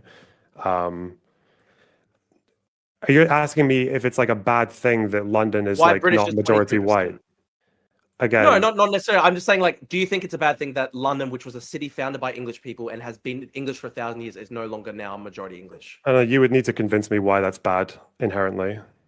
Okay, you'd have to explain to us why it's good to make that massive demographic change, because the first time in 1,000 years, that's correct. Well, I don't support demographic changes for their own sake. I support immigration because of economic but needs. the immigration results in those demographic changes, and you have to try to explain why those demographic changes are good in a country. Well, that no, you're the wasn't a one. nation No, for you're the 1,000 one years. trying to prove that there's a problem. I'm standing from a Well, neutral. I I'm neutral on demographics. I think it is actually a problem if the capital city of your country that has existed for 1,000 years suddenly is no longer majority, the main. But why? You've got population. to introduce that. You're introducing a positive claim. Why? Why? Because English people founded London, and it is an English city. And it's sad if English people are no longer a majority in the capital that they founded. Okay, give me an answer. London was founded by Romans, but give me an answer that's not just because, please. Because I'm going to go into this. I think it's bad if English people become a minority in the country that is their homeland. That's a circular answer again. Why? In the same way that I think it would be bad if Jewish people were a minority in Israel.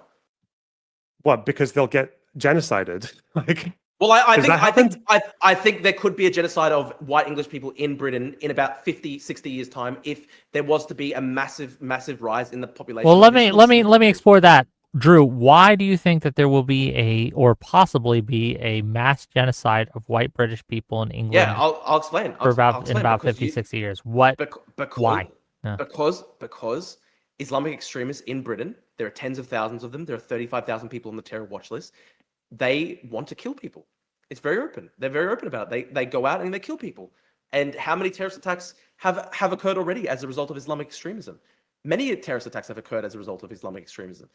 Like, if you have a young Muslim migrant to the UK go to Manchester Arena at an Ariana Grande concert and just blow up a bunch of young teenage girls for no reason, that is a genocidal act. That is literally an act of genocide against British people. And if that is occurring when the British Muslim population is like 6 or 7%, what do you think would happen if the British Muslim population was about 50%? There would be very scary situations. That's your threshold for calling it a... Out of interest, if an IDF soldier guns down like a couple of Gazan civilians, or like say 10 of them, in a fit of rage because they're just really mad, like, and they come out of war, is that genocide? I mean, in some cases, war crimes can be genocidal in nature. I think, for example, the Manchester Arena bombing, it is not an act of genocide, but it was a genocidal attack on British people. It's not an act of genocide, but it's a genocidal attack. No, I'm saying war crimes can be genocidal in nature. So, for example, if people are murdered simply because of the fact that they are English, or simply because of the fact that they are Palestinian, or simply because of the fact that they are Jewish, I think that's genocidal. I think October 7 attacks were genocidal. Lonerbox. I think it was genocidal. They went through the kibbutzim and slaughtered Jews simply because they were Jews. It wasn't necessarily an act of genocide overall because only 1,000 people were killed, but the attacks that Hamas waged on that day were genocidal in nature. And my belief is that if Hamas had won, if they had been able to break through the lines, they would have killed not just 1,000 Jewish people, but hundreds of thousands of Jewish people. You believe that Hamas is genocidal, correct? I believe that I'm still just trying to get my head around saying that it's not a genocidal act, but it's an act of genocide. I have no idea. No. Let's talk about this. Let's talk about this because we both agree. We're both Zionists, correct? So let's talk about this. Do you agree with me that? Are you a Zionist? Hold on. Are you a Zionist, Lonerbox? When we talk about defending like Israel, I defend Israel insofar as that I think people trying to destroy it are bad for everyone. That's the same with me. That's Israel. The same with me. No, you defend Israel because you have a bone to pick with Muslims. I don't suppose in that think tank that wants to radically destroy. I don't suppose it's part of that think tank that's about. Are you mentally ill? You're literally mentally ill, dude. You're mentally ill.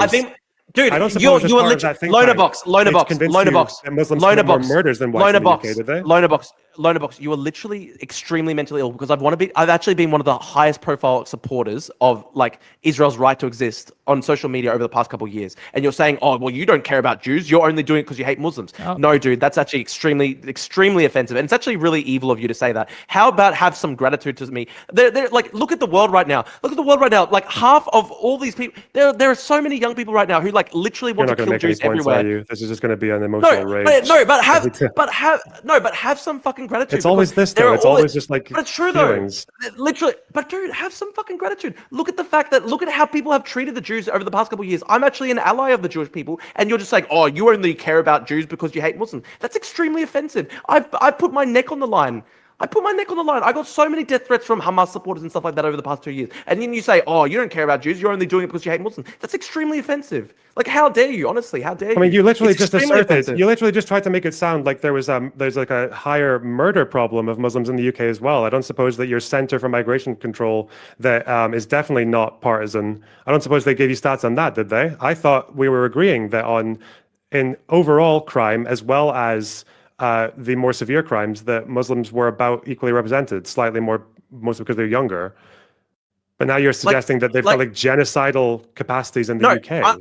I'm saying the Manchester Arena bombing attack Lonerbox, is you don't have the genocidal. cards. I'm saying okay. Here's a good question. Lonerbox. Would you say that the young man Jihad al-Shami, who stabbed a bunch of Jewish religious adherents at the synagogue in Manchester, do you think that his act of murder was genocidal in nature? No, murders are not genocide. That's not what genocide is. You don't know what genocide means. Okay. If you reinvent the word, sure, but you're so fucking retarded. You're actually so fucking retarded. I'm not saying that it's a genocide because I understand that he killed only 2 people. What I'm asking you is this: do you think Jihad al-Shami, in his murder of those those people of Jewish faith in that synagogue in Manchester, do you think that if he had it in his power to kill not just 10 Jews but hundreds of thousands of Jewish people, do you think he would do it? Are you asking me if he was like genocidal, like he had a genocidal mindset? Yes, he maybe. did. I don't. Yes, yeah, possibly. of course. Yeah. That's my point, and that's what I was saying about the Manchester Arena bombing attack. The guy who did that had a genocidal mindset against English people. But that's not what you said. You said that it was genocidal in nature. I'm saying they have a genocidal mindset. Okay, it makes sense. So it makes sense. You can change your words, and that makes more sense. But that's what I meant the whole time. That's okay. All right. Okay. Do you agree with me that the Hamas attacks against Jewish why did this question come up? It came up because I was asking you if you could show me that Muslims had higher murder rates in the UK. No. Whites. This came up because we're talking about demographics, and I said you were making it sound like they had a genocidal capacity as an ethnic group. And I'm asking you, we have lots of white people who commit murder. We have some white people who commit acts that you would probably call genocidal in nature. You'd probably say that Darren Osborne was genocidal in nature, no? Which one's Darren Osborne again? The guy who rammed a vehicle into a mosque. Yeah, that he has a genocidal mindset, sure. Okay, so that's not relevant to the question of which group has a higher murder rate or which one is a higher threat in terms of saying the problem is that there's been a successive drumbeat of Islamic terrorist attacks in Britain, carried out by men who do have genocidal mindsets against British people. In conjunction with that, you also have major Muslim influences in Britain, like Muhammad Hijab and Dili Hussein, who basically have genocidal mindsets against both Jews and British people. And that is the problem that I'm talking about, okay? And that's why when I said earlier that I think that the English people should remain a majority in England, I think it's similar to the fact that I want Jews to be a majority in Israel. Because I think that terrible things can happen when people become minority groups. Apart from like the immigrants, I guess. I don't understand. Minority groups. But I'm just wondering because of course the immigrants for some reason. Dude, wait, let's just clarify that. Of course the immigrants are minority groups because they're immigrating to a country that is a different country to theirs. Of course they're a minority. Yeah, but my point is that it's not a tragedy to be a minority inherently, is it? Sometimes it can be a tragedy if you're a majority and you become a minority. But not if you go to a country in the and same you're a minority as a migrant. Well, the country exists prior to you going there, so you don't have a right to become a majority in that country. You're an immigrant there. The country exists before you go there. Of course, you're not going to be a majority if you're an immigrant to that country. I feel like I'm trying. Okay, I'm just gonna try really hard to keep on something factual. You said that this came up because your one issue that you could come up with this being like the problem of white British people becoming an ethnic minority in the UK is that they might get genocided in 60 years. Well, I'm saying, why is it that despite having like 6.5% of the population right now is Muslim, why is there... There's massive terrorist attacks all the time. Yes, that's a big problem. Terror attacks are like murders, right? Like that's what they're doing. Why is their crime rate, even for severe crimes, about the same as for whites? Okay. Why? Okay. So do you think that Hamas just committed a bunch of murders? It's just a criminal act. Oh, I'm sorry. Where was this whiplash? We're talking about the UK. We're talking about Muslims in the UK. I'm talking about politically motivated violence here, retard. It's not just. I'm not just talking about ordinary incidents of crime. I'm talking about politically motivated violence. That's what's really scary. Even if it's happening at a rate that's about representative, even if it's like the same for if it matches like white murder rates. So politically motivated murders motivated by Islamic extremism are just occurring at a normal rate in Britain, a non-Muslim country. Is that your actual argument? No, my argument is that you're calling them an existential threat to the UK, and I'm asking you, why would they be an existential threat? I'm not saying numbers... Muslims are an existential threat. I'm saying Islamic extremists are an existential threat to the UK. Okay, and I'm asking you, why are Islamic extremists in their actions such a minority of the Muslim population? They're not a minority of the Muslims. That's the problem. Look at what happened with the Manchester synagogue attack. There were so many people who justified it and said that it was Zionism. Okay. What percentage, just for my edification, because I don't know. I want to talk about this. I want to talk about this with Lonerbox. You saw this just as well as I did, Lonerbox. There were plenty of Muslim influencers in Britain who justified the Manchester synagogue terrorist attack on the grounds that they were Zionists. Correct. Yes. If you want to have would you say that is an existential problem? Would you say that's an existential problem? No, I don't think it's an existential problem. I think Britain has faced far worse and survived. Britain has faced far worse than a few fucking like cringe, like terrorist fucking influencers living in the country. Yes, we have faced much worse than that. And you're survived. Suicidal. You're literally, dude, you're literally suicidal. Dude, you're literally Jewish. You're literally suicidal at this point. You're happy with Islamic extremists living in Britain who want to kill you because you're Jewish. I don't understand it. What do you mean happy with them living here? If you want to have a discussion about paradox of tolerance, that is actually an interesting discussion. The problem is that you're not equipped to have it because you don't even seem to... It is paradox of tolerance. If you want to have a tolerant society, you can't have Islamic extremists in it. So you have to deport everyone who you consider to be an Islamic extremist? Yes. How many? Hold on. Okay, I got a question. How many Islamic extremists exist now within Britain? I would say basically everybody on the terrorist watch list. That's at least 35,000 people. Okay.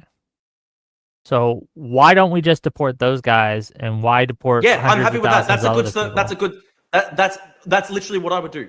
I would lower. This is my policy. I would lower migration by like 90% to allow people who are already in the country to assimilate, and then I'll go forward, and everyone who's committed a crime or anyone who has engaged in Islamic terrorism, who is engaged in Islamic extremism, who are on the terrorist watch list, who have done things like defend the Manchester synagogue terrorist attack, they would be deported.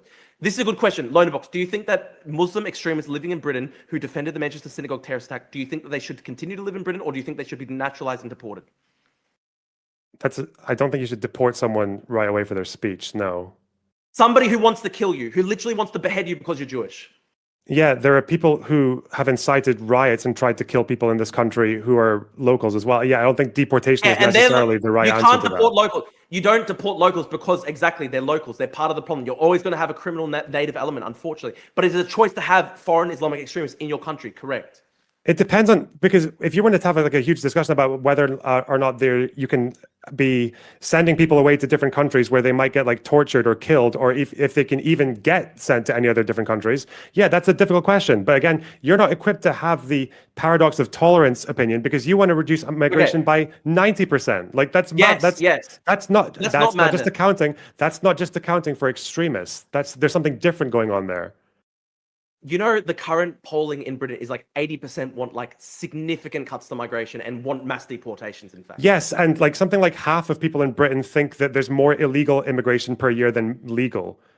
And you know why that is the case? I'll explain to you why. They think that people coming to the country, even on legal visas, are illegals because they look at people in car washes and they go, surely we could not be giving legal visas to people to just do car washing. No, they think that That's because why. Nigel That's Farage. literally why. No, it's they not think because of that Nigel Farage. It's Nigel because Farage people in the have their media own is evidence of their dominated own by ideas. hamming up what's going No. on. That's what's yes, because Nigel No, Farage I'll goes explain to it the to you. I'll coast explain it. with his No, little no. fucking Fisher Price binoculars and stares at people on boats all the time, and people think that's the biggest problem because it's No, dominating the story. Because it's You're easier delusional, to dude. see people You're coming in on boats. Dude, This happened in you're your literally country as well, in delusional. Australia. There were more people Yes. coming in by plane than there were coming in by boats, even before sovereign borders. Yes. But everyone Yeah. thought the boats were the problem because you could see it, because Yeah. people could film it and screech about it, guess even what? though And guess- most of it was coming by Guess plane. what, Lonerbox? And guess what, Lonerbox? I've criticized the Liberal government for doing that in Britain because, in Australia, sorry, the Liberal government used it as a bait and switch because they cracked down on illegal boat arrivals, but they also massively increased legal immigration. And I have a problem with that because I want them to lower legal migration too. So it's not even a good argument against me because I'm literally saying it's a dumb thing to focus only on illegal migration while allowing massive amounts of legal migration to take place. Yeah, so what's wrong with so out of interest then, for the legal migration system in the UK right now, what's wrong with the policies that we as they stand for legal migration? Like there are people who are legally getting into the country who are not contributing. Half the social. Here, let me ask you directly, Drew. That's not about the just real current quick, Loner. standards. People who are on social housing in London could have been there for decades. Hold on. What restrictions on immigration that do not currently exist for Britain would you put? Like, what specific restrictions? Like, do you have to make so much a year? Do they have to wait for do a more severe background check? What current restriction on immigration that does not currently exist would you place to gatekeep who gets in? Higher educational standards, higher income standards. Okay, what standards? And also very stringent social media background checks. You can't let anybody into the country who's justified October 7, Hamas, all this stuff. Lonerbox, do you at least agree with me on that? What, the checks that we've had for a pretty long time? No, yeah. but would you agree that it would be bad if people were allowed into the country who supported October 7 and Hamas? Yeah, probably, yeah. Okay. But a lot of people have been allowed into the country who do support October 7 and Hamas. Do you agree that's a problem as well? I mean, if we're talking about someone, like, if we're talking about, like, some fucking student in, like, Germany or whatever who's made, like, a stupid fucking tweet, I don't really... Again, like, it's a balance, isn't it? You have to balance freedoms. You balance freedom of speech with your security of someone who's said some cringe shit on social media. Again, normally, most people, like the 99.9999% of people who have, quote unquote, justified October 7th on their social media will never do any violent crime ever in their life, right? Okay. There's a balance there. And you understand this as someone who cares about liberal values, right? Here's the problem, Lonerbox. Here's the problem. You would agree, you would understand this problem just as much as me, right? The problem is this. Even people who would not personally go out and literally slaughter the Yahud and behead somebody, it's still a problem if they're justifying it. It's still a problem because they create a permission structure that allows the most radical and extreme and psychotic people in their community to go out and do those crimes. So anyone who supports like IDF war crimes or settler violence, they're not allowed in the UK either, right? I mean, I don't necessarily have a big problem with that. Yeah, you would just okay, fine. Sure. I mean, sure. If this is the trade-off, if the trade-off is we're not going to allow Islamic extremists into Britain, but also Kahanists aren't allowed into Britain, I'm fine with that trade-off. I don't care. So, what's your problem with the current legal migration system as it stands right now with our requirements?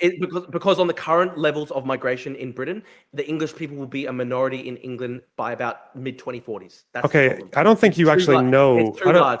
It's too large. The demographics are just too large. It's when you have migration at that level, it's impossible to assimilate people, and that's why you get this sort of incipient creolization that you're starting to see with literally basically. I don't know what you mean by creolization. Yeah, can you elaborate on that? What does that mean? Dialect-rich country.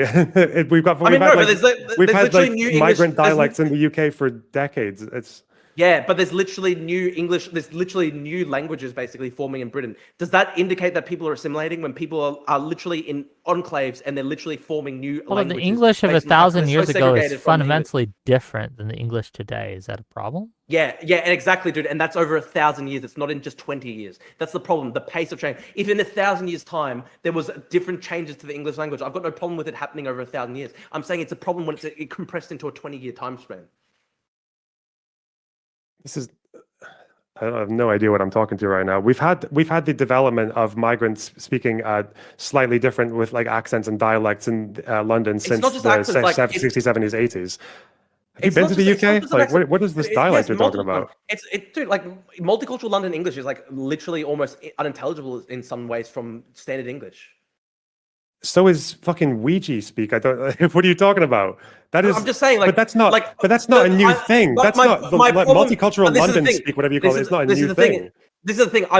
It's not even necessary. I'm not even putting shit on that necessarily dialect, because I get your point where you're saying, well, there's lots of different dialects and stuff like that. I'm not even putting shit on that dialect. The only reason I'm bringing that is to point to the fact that the migration numbers are so large that assimilation is not necessarily occurring. The migration rate is happening at such a high rate that literally new dialects are forming because of the large number of migration. Yeah, but that's the thing. It's like, what is this? What is this complaint? It's like, oh, because some of them are speaking English slightly funny. Like, I don't understand. It's such a non. Are you retarded? Issue. Dude, are you actually are you retarded? It is an issue, because when you talk about assimilation, it's people absorbing into the mainstream majority English culture. But when people are literally forming their own dialects because they live in a segregated society, that is not assimilation. By definition, it's not assimilation. There are literally. So that's why I'm asking you. I've looked at the data. There are literally there are literally streets and suburbs in Birmingham where there are literally like less than 1 or 2% white English people in those streets and suburbs. That is a problem. That's not even multicultural. Why is that's it just inherently a problem? Why is it inherently a problem? Because England is a country for the English people. It's just because, again, it's just circular. It's just because there's no tangible anything. Why should I care? Tell me, why should I care more about this than the NHS or about the economic growth or about security and defense? Why should you even care whether the English nation even exists? The English people should have a nation. It's their homeland. I would be sad if they still do have a nation. People were 2% of it. No, not if there are some parts of the, like their major cities where they're literally not even 1% of the population. That's not even multicultural. Who do you think is which demographic do you think gets more privilege in London, say like economically, familial, whatever? Do you think it's like the English people in London or the Bangladeshis or the Indians or the I mean, I'm sure because of the like Windrush. I'm sure because of generational wealth transfers and stuff like that, the white English are probably still the wealthiest in London. Just because of generational wealth? Well, yeah, but that's because of literally the fact that English people have been a majority in England for 1,000 years. So you would expect them to be wealthier, wouldn't you? Why would they not be wealthier? If it's not just because of generational wealth. It's also because it's like it is the country that they live in. Is it the country that they're familiar with? Is that they are better? They have more social connections. It's easier for them to make social connections. Yeah, there's a lot of. Yes, because it's their country. I'm just saying, but they're a minority. But they're a minority in London. But they're a minority in London, right? And they've got a Muslim mayor. You know, but it seems like they still managed to come out on top. Well, I still don't think London's necessarily a good example of integration and assimilation. Compared to, would you rather it was like compared to where? What city? Like which country? It's probably Tokyo. better than like it's probably better than Paris. Like the Benelux of Paris are fucked up, but it's not necessarily good compared to, I don't know, like, yeah, exactly, Tokyo. Tokyo like has much lower crime rates, much more social cohesion. And also, it is culturally, like a Japanese person from 500 years ago would be able to recognize the culture of Japan today. Obviously, there'd be technological developments, but the culture would be roughly recognizable. Whereas somebody from 500 years ago in England would. We're like less than 100 years off of imperial Japan in terms of recognizing the culture. Japan's changed quite a lot, even in recent history.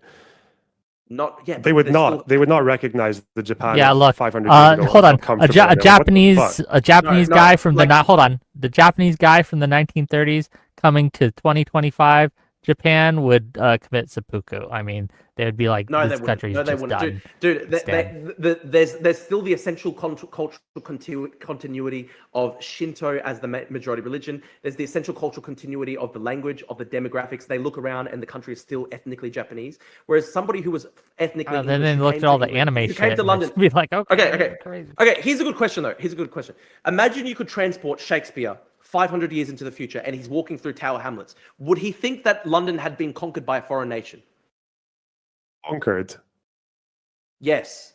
What would he? I don't know what he would think. He would be so far removed from like 50 billion different. He'd probably be looking at the tube and being like, "Wow, it goes so fast." Yeah, I don't know. I think he would probably. Do you think? Okay. Do you think he'd rather live in all? Do you think he'd rather live in all white English England or today? No, that's not even necessarily my argument. I'm just saying he would probably be pretty surprised that. Well, no, because London, it does. Because it seems like you want London have been terraformed, have been completely terraformed. It seems like you want to put our economic well-being and our healthcare system and our welfare system. You want to put that behind the demographic and the aesthetic of the country. Well, not even the aesthetic of the country, just the cultural continuity of the nation. It is Okay, more I have a culture. question for Lonerbox. I'll explain to you. I'll explain to you. Just real quick. I think this is I'll explain to you. Okay, explain real quick. Then I have a question for Lonerbox, and I have a question for you. In the context of Australian politics, for example, I care more about the fact that in 60, 70 years' time, my children would live in a culturally recognizable Australia. I care about that more than, for example, debates over whether tax should be raised 2% or lowered 2%. Because the essential cultural continuity of the nation is something that's very important to me.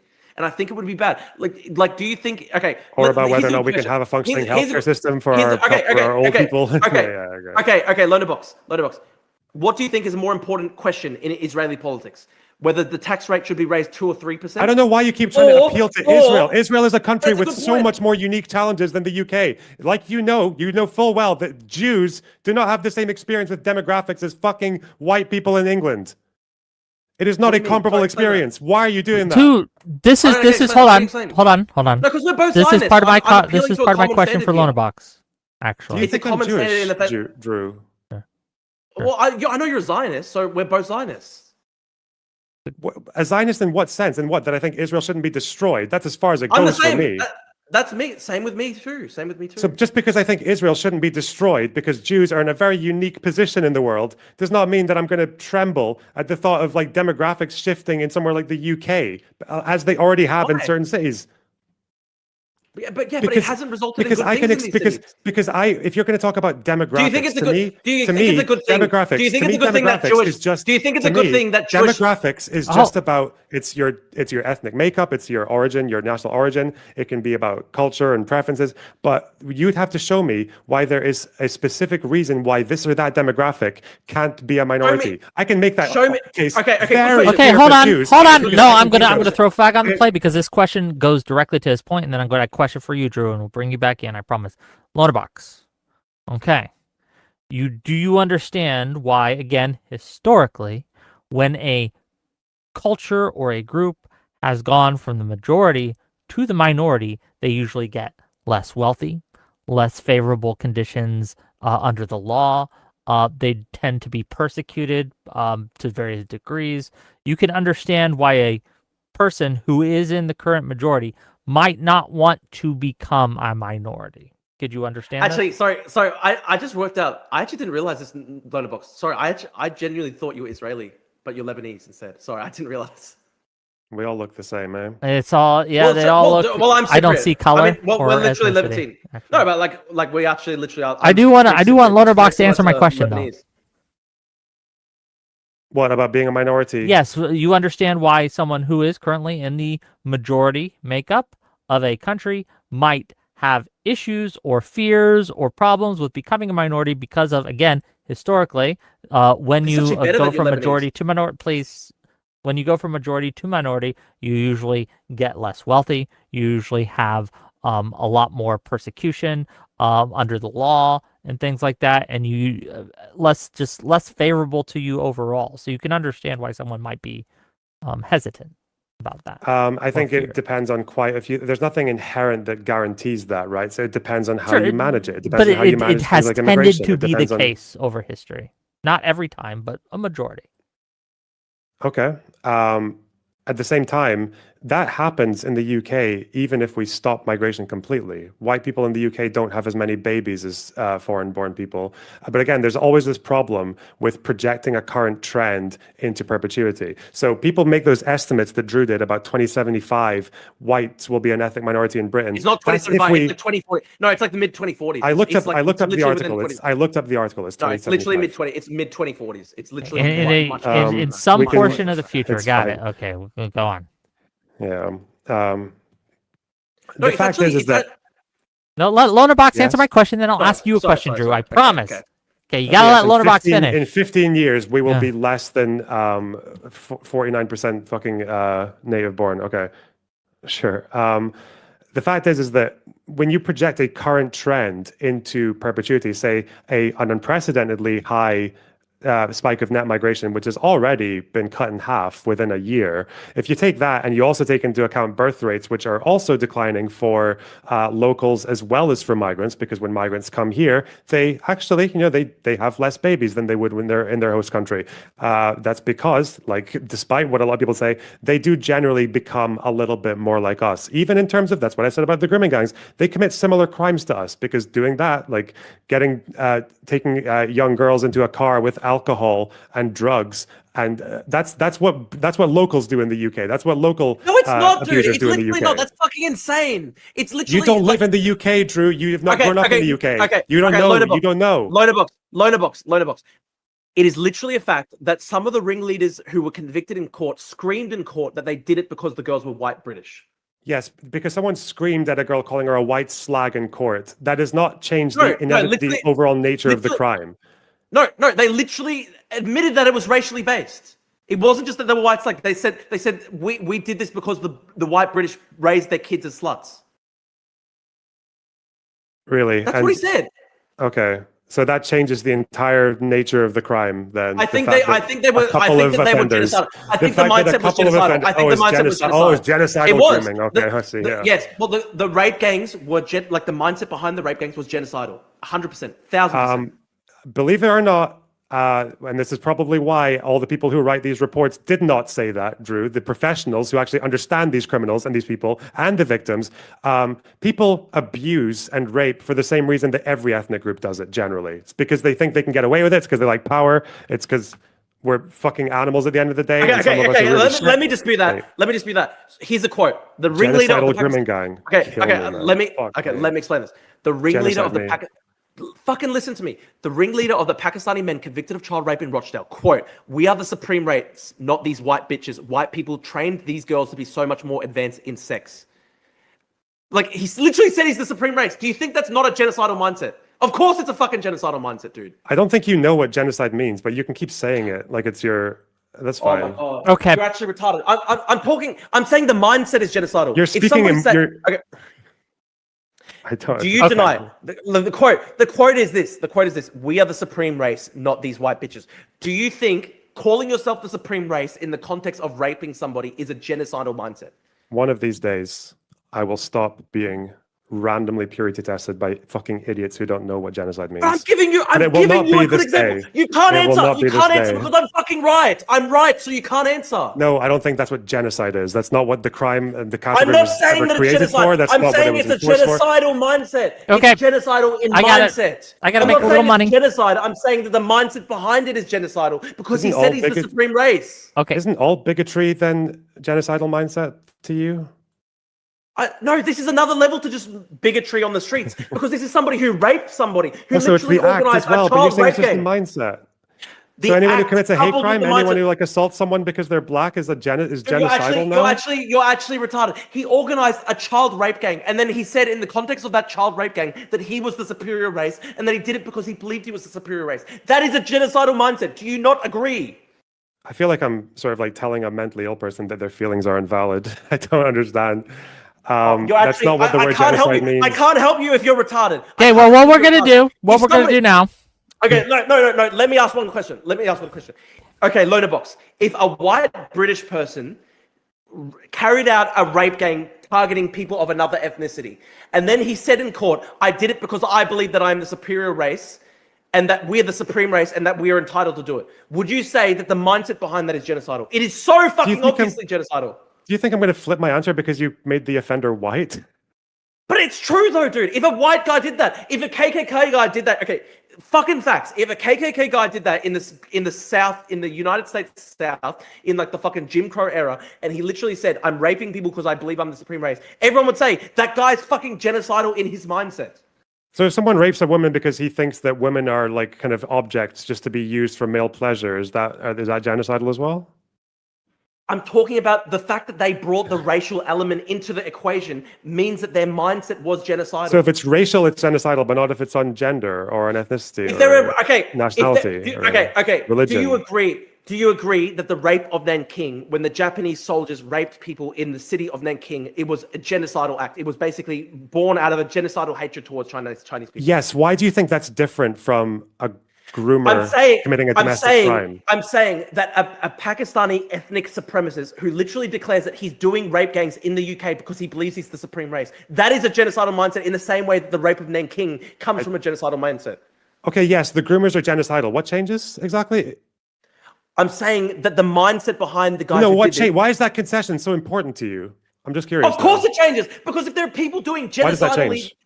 Because if there are genocidal motivated rapes in Britain, I think there's a big problem if white ethnic English become a minority in their own country, because there are people who are carrying out rape gangs in Britain against white English kids based off a genocidal mindset. So I therefore think it would be bad if white English people became a minority in their own country. Okay. I do want to get That's to super true. chats. What's wrong with that statement? Tell me what's wrong with that, please, Lonerbox. I do want to get to Nothing's wrong with super it. chats real quick, and I got to make a little money. So if you have a question or a comment for either of these two gentlemen or for me, please send in your money. It helps the stream, keep the stream up and running, all that stuff. Here's $5 from Lawson Harrison to say, go eat your mound of cornflakes. So thank you for that, $5, I suppose. $10 from Fancy Teeth to Drew. Admit it, Drew. You don't care about the crime itself. You care about the perceived affront to the quote-unquote soul of Britain. You are projecting on the victims. Do you want to respond to that? Yeah, I'll respond to that. The leader of the Pakistani rape gang in Rochdale said that he did it because he believed he was the supreme race. He has a genocidal mindset. So I therefore think that racially motivated rapes against children in Britain because they are white, I think that's a really negative thing for a nation. I think if foreigners are coming to a nation and they're carrying out genocidally motivated rapes, they're carrying out rapes based off the idea that they are the supreme race, I think that's an existential problem for a nation. Existential, of course it is. So because one or two foreign rapists. Because the ringleader, dude, he was the ringleader of the rapes in Rochdale. He was the ringleader. I know the other guys would never have raped. The other guys would never have raped without the ringleader telling them to do it. Right? Yeah, like what were they like the soldiers? He organized the child rape gangs, and he said in court that he did it because he believed he was the supreme race. I think that's an existential problem for England as a nation, that there are foreign nationals coming to Britain, refusing to assimilate, and then carrying out sexual violence based off the idea that they are a superior race to the English people. And because this guy who was jailed, that means we should stop getting Muslim immigration into the country, because I think people need to be from extremely Rochdale. There needs to be much harsher vetting. Much harsher, not 20 years ago. Harsher vetting. These were second generation. Harsher vetting. These were second generation immigrants. That's worse if they're second generation. Can you understand? That's worse if they're second generation immigrants, because the second generation is supposed to be assimilated. The second generation is supposed to be assimilated because they're born here. If they're still not assimilated to the extent that they're carrying out rapes based on the idea that they are actually the superior race, that's a fucking disaster for immigration. Why do you keep saying they about you're talking about a group of offenders, less than a couple of dozen of them out of hundreds of thousands of people. Why do you keep saying they to apply to a group of immigrants? What the fuck is wrong with you? Because they operated with impunity. That's a very genocidal generalization that you just made. That to an entire group of people. They operated with impunity, retard. They operated for like 20 years with nobody stopping them. They had to have been widespread knowledge in the Pakistani communities. There had to have been. It's so obvious. It was so out there in the open. And there's all these stuff, like, for example, the J report into the grooming. Yes, I understand that this would probably be the very first time in British history where someone got away with raping and a bunch of people knowing about it for a long time. But they're racially motivated rapes. That's why it's worse, retard. They're racially motivated rapes. No one who is a professional who has ever worked in this field, who has ever produced any of these reports you're talking about, has described these as racially motivated Because they're rapes. retarded. Because they're literally retarded. Or maybe because they have a better understanding. You can read. Maybe because they have a better understanding of why rapists rape. Read the court transcripts. The ringleader literally said he did it because he believed he was the supreme race. I don't think you even understand the case. Do you Okay. know why? Do you know why that matters? Hey, Lonerbox, let's go through it, okay? So a guy comes in. He's convicted of leading a rape gang. He says that he does it because he's the supreme race. And then the authorities go, we can't tell why he did it. They're doing that because they're trying to avoid race riots, retard. And that's been there in all the reports. All the reports found that they deliberately, over time, systematically, over decades, the recent report that was released in June said that there was systematic underreporting and shying away from the fact of the ethnic perpetrators because they wanted to avoid community unrest. This is there in the report. to avoid community unrest was to do with publicizing the case before everything had been pulled together. Even before Not that. to do Even with, before. you No, think, wait, no, that's wrong. No, you're That's wrong. lying. No, You're just that's lying. Hold on, Roberto. hold on, You're lying. both of you You're shut lying. up. Both of you shut up. Lonerbox can respond, and then you can continue, Drew. But Lonerbox gets a response. Go ahead. This is just a lie. There's nothing in that report that says that they withheld or suggests even that they withheld a hate crime charge or a genocidal mindset charge or whatever the fuck because they didn't want to cause That's cultural. not what I'm saying. How would that? That's How not would what I'm that saying. even? That's How not would what- that let even me- make let me sense? talk. How would that Let even me make talk. sense? Let me No. talk. How would Let that- me talk. I'm Let me not talk. finished. You're I'm not. not finished. You've Hold You're on, interrupting me. Drew. misunderstood Once he's my point. finished, you can respond uninterrupted. I promise you. Finish your statement, Loner, Lou. Loner, finish your statement, and then Drew can respond. Go ahead. Sorry to interrupt your interruption, but no, the reason that Jay and Casey and all these people who do these reports have never said that they did this because of a genocidal mindset or because it was a racially motivated rape. The reason that they don't say that is not because they are trying to de-racialize the issue. Why would that make any sense? These reports are literally the reason that you know that people avoided the case because they wanted to avoid race riots. That report, the Jay report, calls out the council for being too overly sensitive about race issues. That's what the report That's my said. point. So why would That's Jay? my point. So why would Jay not say that this was a genocidal act if it actually was, or a genocidal mindset, or a hate motivated crime? It makes no sense. Why would Jay not say it? Okay, now you can respond, Drew. Go ahead. Okay, for fuck's sake. The reports found that these crimes were known about in the local community for a very long time, and police shied away from even charging people and dealing with this crime because they were scared that they would be race riots. So the reports show that there has been a systematic problem whereby, in order to avoid race riots and community tension, the British authorities have essentially looked the other way. Given that widespread culture of looking the other way, I don't expect that the independent report is going to come out there and say these were racially motivated crimes. They're not going to say that because they know that's an explosive claim. But I can see from the actual transcripts of the guys who did it, who said in court that they did it because of racial reasons, that I can see with my own eyes that it was racially motivated. That's my problem, okay? But you ignore. So Jay was willing to call out the council for avoiding race issues. She was willing to call out the police, the small handful of police officers who said that they were avoiding it because of race. Jay was willing to do that, but she wasn't willing to call it a racially motivated crime. They're not going to do that. Yes, they're not going But she's to do that. but she's willing to make the explosive claim, which was that they were doing it out of political wasn't- correctness and to avoid racial sensitivity. She's willing to make those claims, but not to say that it's a racially motivated crime. Why is one more explosive than the other? Lonerbox, do you really think that anybody in the British state is capable of going out there and saying that Pakistani men raped English girls because they were English? No one is going to say that because they know it would lead to race riots. But the reality is that is actually It already did testimony. lead to race riots. What did? It would be significantly worse. And here's the problem, though: the actual ringleaders said in court that that's why they did it. So you Okay? think Jay is avoiding calling it? I'm not blaming racially Jay. motivated crime? I don't think anyone could say it. I don't think anyone could say it. I'm not Why? blaming Jay. I don't think Because what? Because it's there's too explosive. So why did she write the report at all? The report was explosive. The report called out racial sensitivity. Yes, but it's another level to say that Pakistani men in these towns are explicitly raping people because they're English. That's another level Really? of So explosive. you can say that. Yes. So you can write a report that basically implicates cops for avoiding helping rape victims for years because they're afraid of political correctness or whatever the fuck. She's allowed to do that. She's allowed to also give a billion other reasons in that report for why they neglected those victims. I don't suppose you know what those other reasons are or care about them. Do you actually? Do you know? Since we're off of the. Do you know why? For example, the unwillingness by the council to pay attention to it because of racial issues, or the cops. Yeah, I think a couple of them. The council was dominated by Muslim councillors. I think a couple of cops saying that they didn't want to pursue it because they were afraid of political correctness, even though most of the other cops actually said that there wasn't an issue with going after race, because they go after black people all the time. Why would they care? In the 2000s of all times, right? What were the other issues that she called out? There was Bigger, also the problem actually. that there was also the problem that poor white working class English girls were systematically treated with sexism by the British police and the institutions of the British state. They basically, a lot of them were written off as sluts, and that's a disgusting thing. Yeah, what else? That's the main explosive thing, that the British state also just massively failed these girls by basically saying, oh well, they're all sluts. That was discussed. So It the was a- failures it of was the a police, class-based- the failures of the police was one of two fairly systematic issues, and it wasn't political correctness. Political correctness was not seen as a primary issue. I just wonder if you know what the other one was.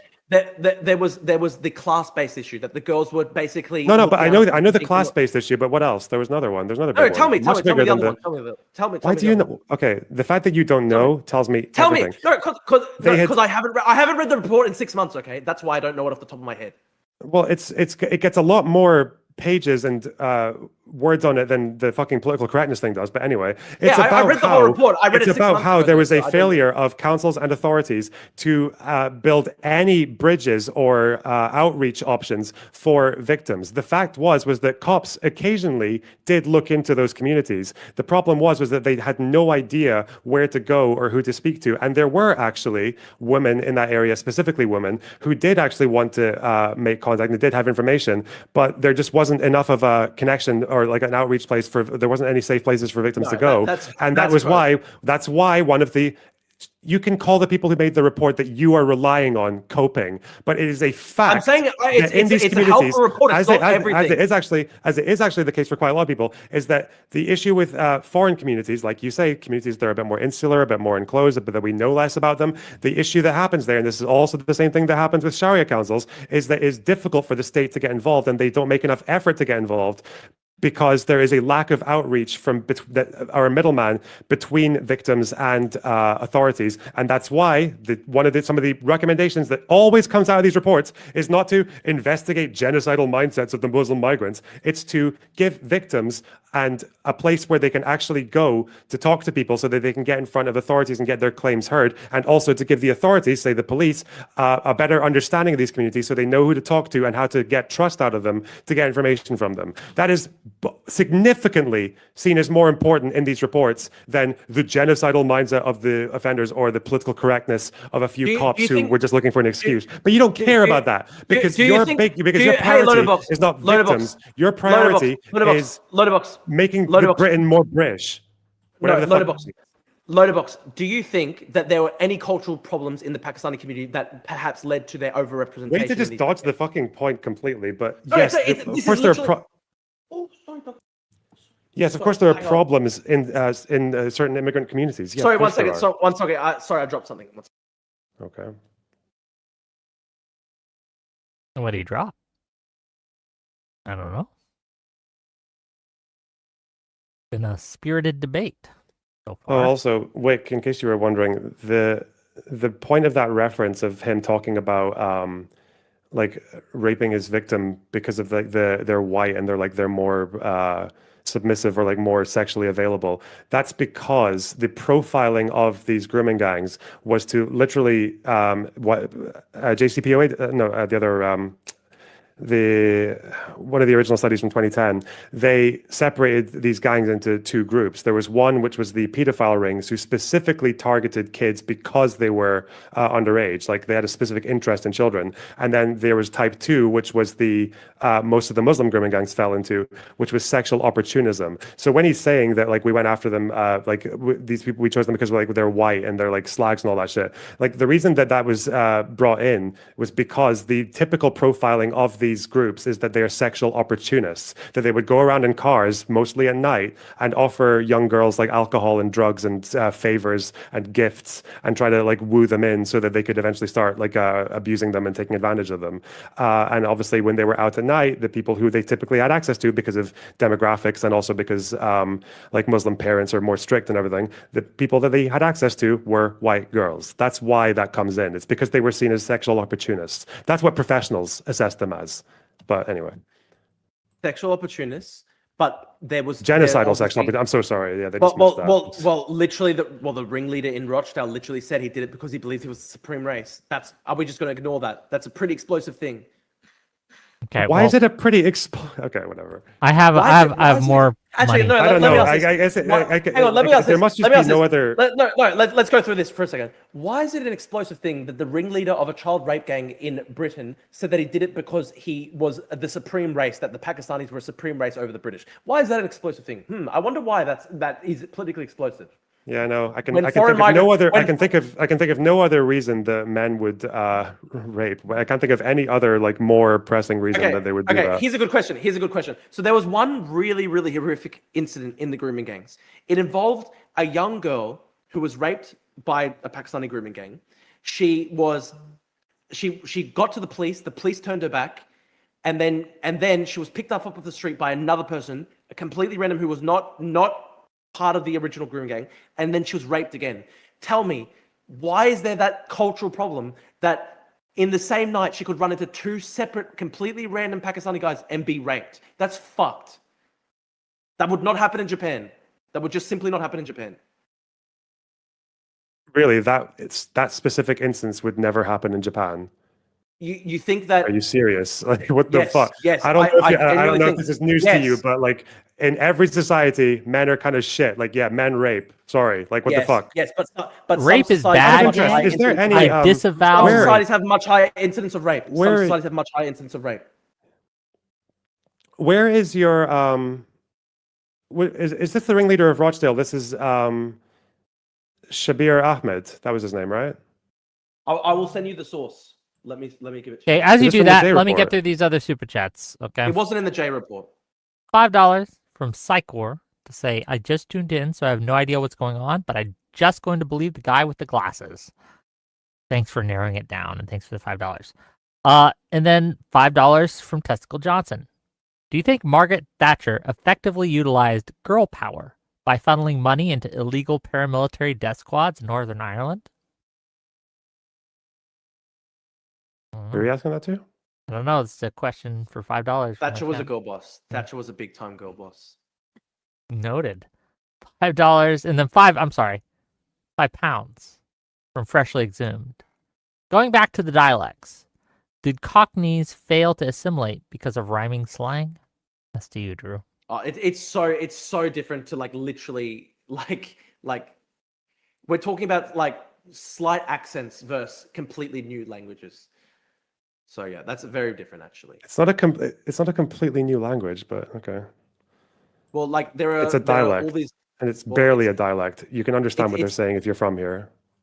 It's basically like a new Creole type language. Okay. Okay. You find said that what- you were getting got- this guy's statements from the Yeah, I've- find 'em. court I've got- transcripts. I've got it, and I'm trying to send it to you. Hang on. Is this the guy? Does this have his name? It should have his name there, right? Shabir Ahmed. Yes. I need to make sure that should be Ahmed.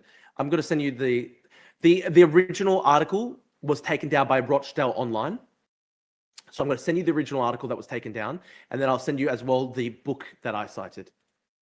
But to be fair, it was 9 months ago, so I don't have. So it wait, off the top of my this isn't from court transcripts, like you said, right? It was reported by journalists who were in the courtroom. Okay, Drew, we're gonna have to learn you how to Discord. You just sent that Because to I Erudite, recall but- someone calling one of the victims a white slag. I don't recall such a categorical statement as "I did this because I am racially superior," but we can see. I put the links in the group chat for you, Lonerbox, if you want to check them out.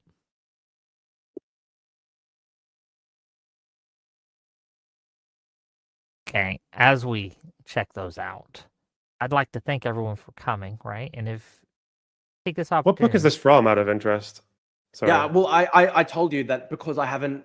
This was at 9 months old. I don't have the book off the top of my head. I'm trying to find the original source. I did send. Why can't you just tell me? Why can't you just tell me what the book is? I don't know the book title off the top of my head because it was Oh. many months ago. I'm trying to find the Huh. original book title. But I did send you the original Rochdale reporting that has unfortunately been taken down offline. The news article was "My only crime was to be Muslim."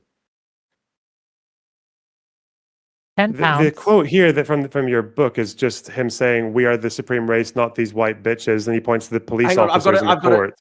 I've got it with. This is not him saying that he was racially motivated to commit these crimes. Like, I've got as.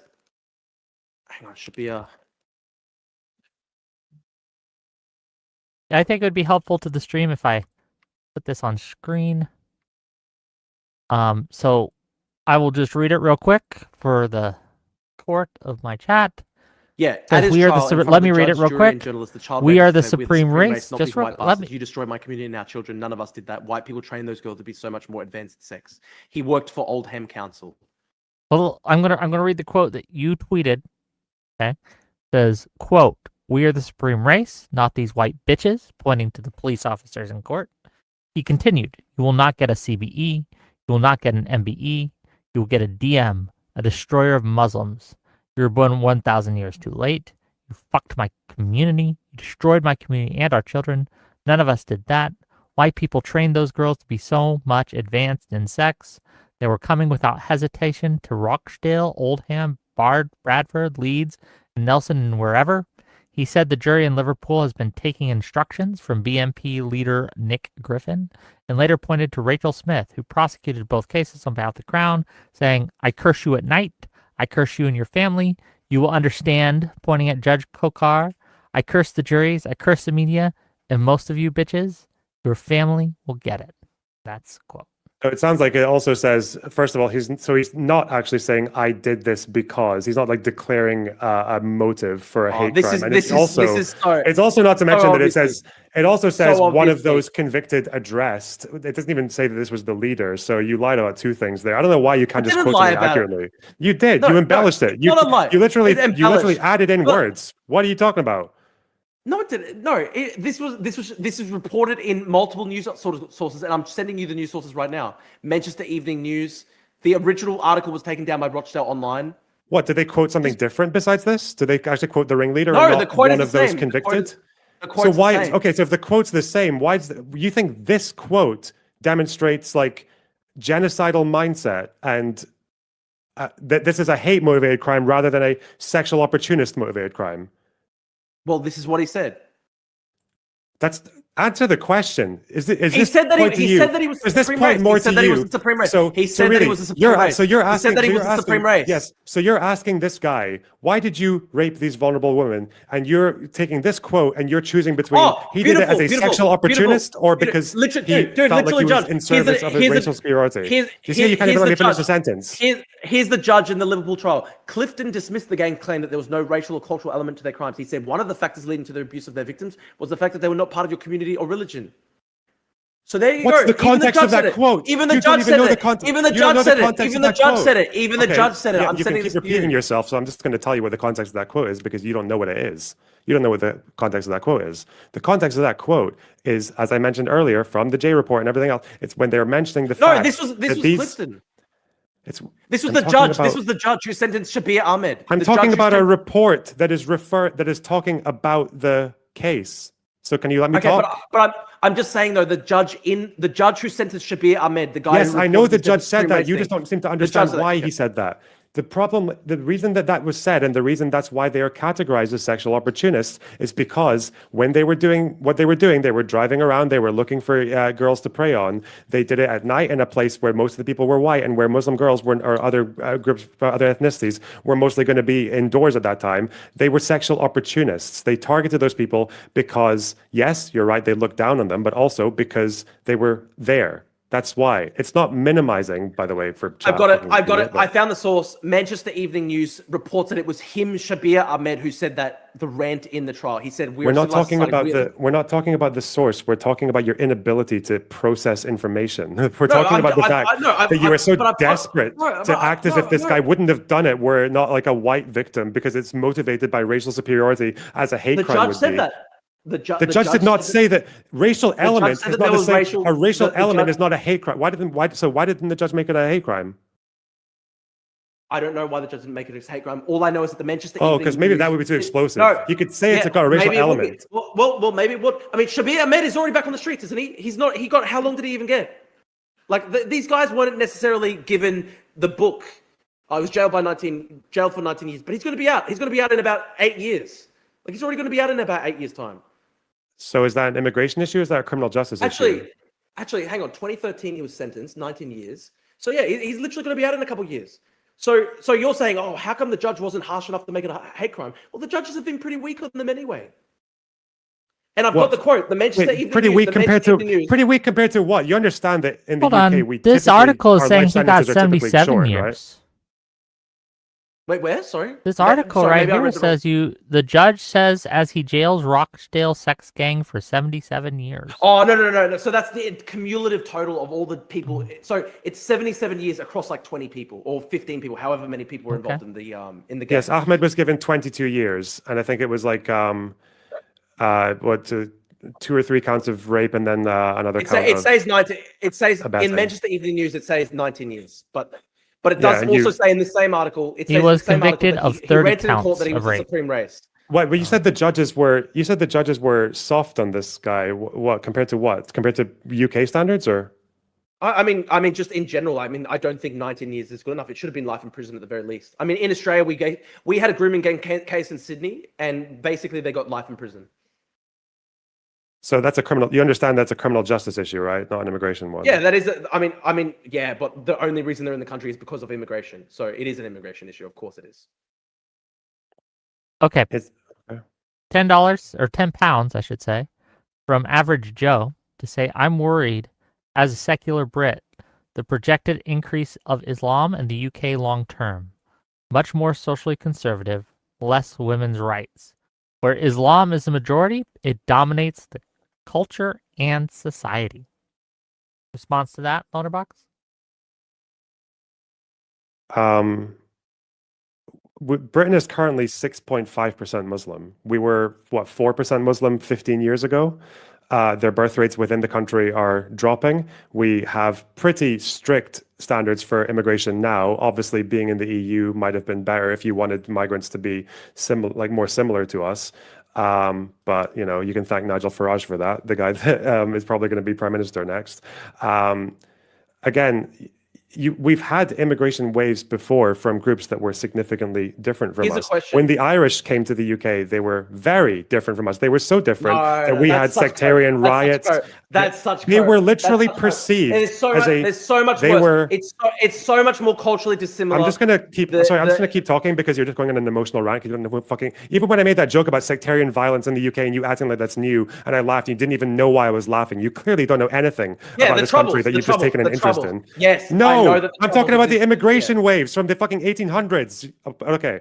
Yes, Irish people were treated and perceived, and they were described as a distinct race. They were seen as a different race by the people who lived here. Okay. I still think that Islamic migration to Britain is much more culturally dissimilar than Irish migration to Britain. So if even Irish people are seen as irredeemably foreign, it took 200 years for them to assimilate, then how do you think it's going to work with Somali Islamic extremists? It's not going to Well, work, it didn't really. take 200 years for them to assimilate. And also, I'm still yet to see the evidence that any majority of British Muslims are not assimilated. Majority of them, the overwhelming majority of them, are not committing terror attacks or. Oh, so true, dude. So true. Very assimilated community. Not qualify Dude, it then instead of giggling like a little fucking fanny. Like, oh, tell me.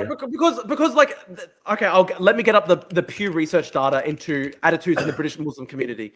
You know, a majority of British Muslims basically think that there were no atrocities on October 7. Do you know that quite a lot of white leftists in the UK think that as well? Yeah, I know, but they're unfortunately part of the country. Of course, you're always going to get white leftists, but it's so. What if we're talking about assimilation? What is that not then assimilating to what is already a white leftist view in the UK? No, not at all, because they're being motivated by Islamic extremism. They're not motivated by white leftism. How do you know that? They're just by Islamic extremism. How do you know that? Have you seen the way that these protesters talk, even the Muslim ones? Some of them talk with Islamic language. A lot of them talk with secular language. A lot of them talk with Soviet-style propaganda on Israel. It's tribal. It's tribal. Tribal is not the same as motivated by Islamic extremism. Them having opinions about October 7th. No, this is the disaster. I'll explain to you the disaster, right? Even for more secular Muslims who are therefore more assimilated, you get the Hassan Pikers of the world who... they come to it from a left-wing perspective, but they still end up supporting Hamas and Hezbollah and all these insane terrorist groups. So that's a huge problem. We're talking about Muslims in the UK who... I know, but I'm giving you an example. A good example of this is Zara Sultana. Zara Sultana, I don't think she's an Islamist necessarily. She's a leftist, but she has this kind of tribal... But she has this tribal attachment to Hamas and Hezbollah and all these Islamic extremist groups.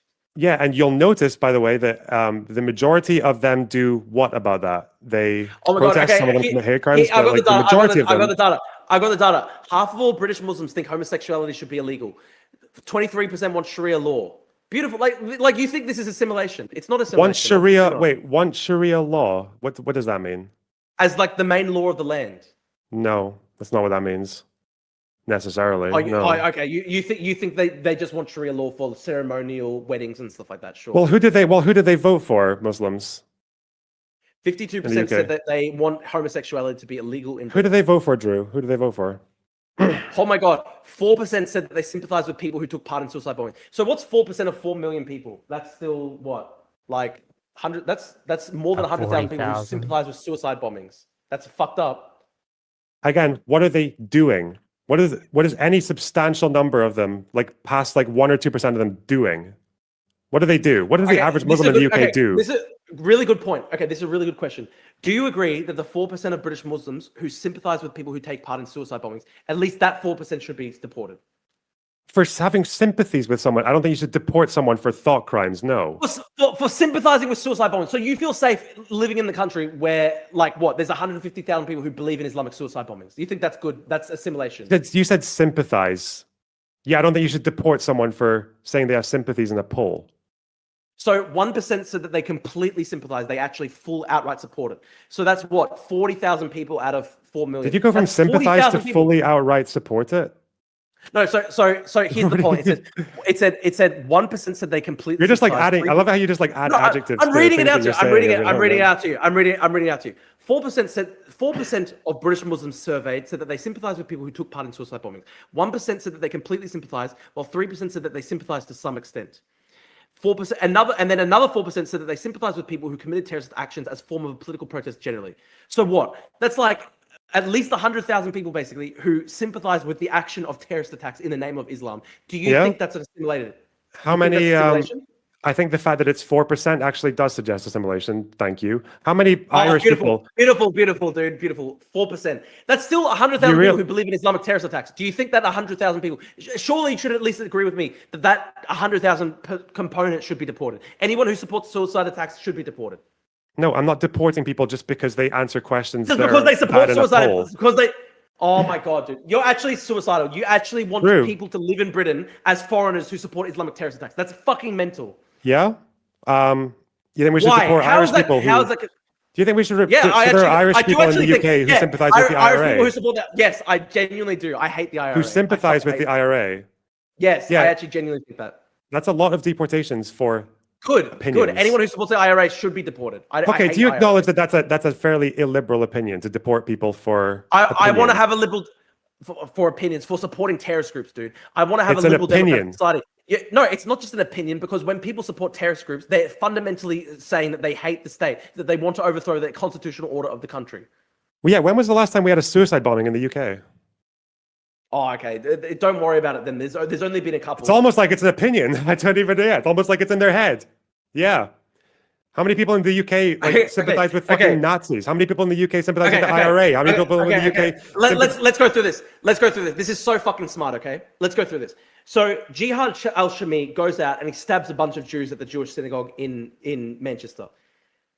Based off those statistics that we found of the polling of the British Muslim community, and let's be real, who's really going to answer an opinion poll with their real beliefs and tell them that they support suicide attacks? So of course it's an undercount, but let's just say even if it's an undercount now. It's probably 50%. No, it's not 50%, but it might be as high as 10%. But even if it's like let's go on the.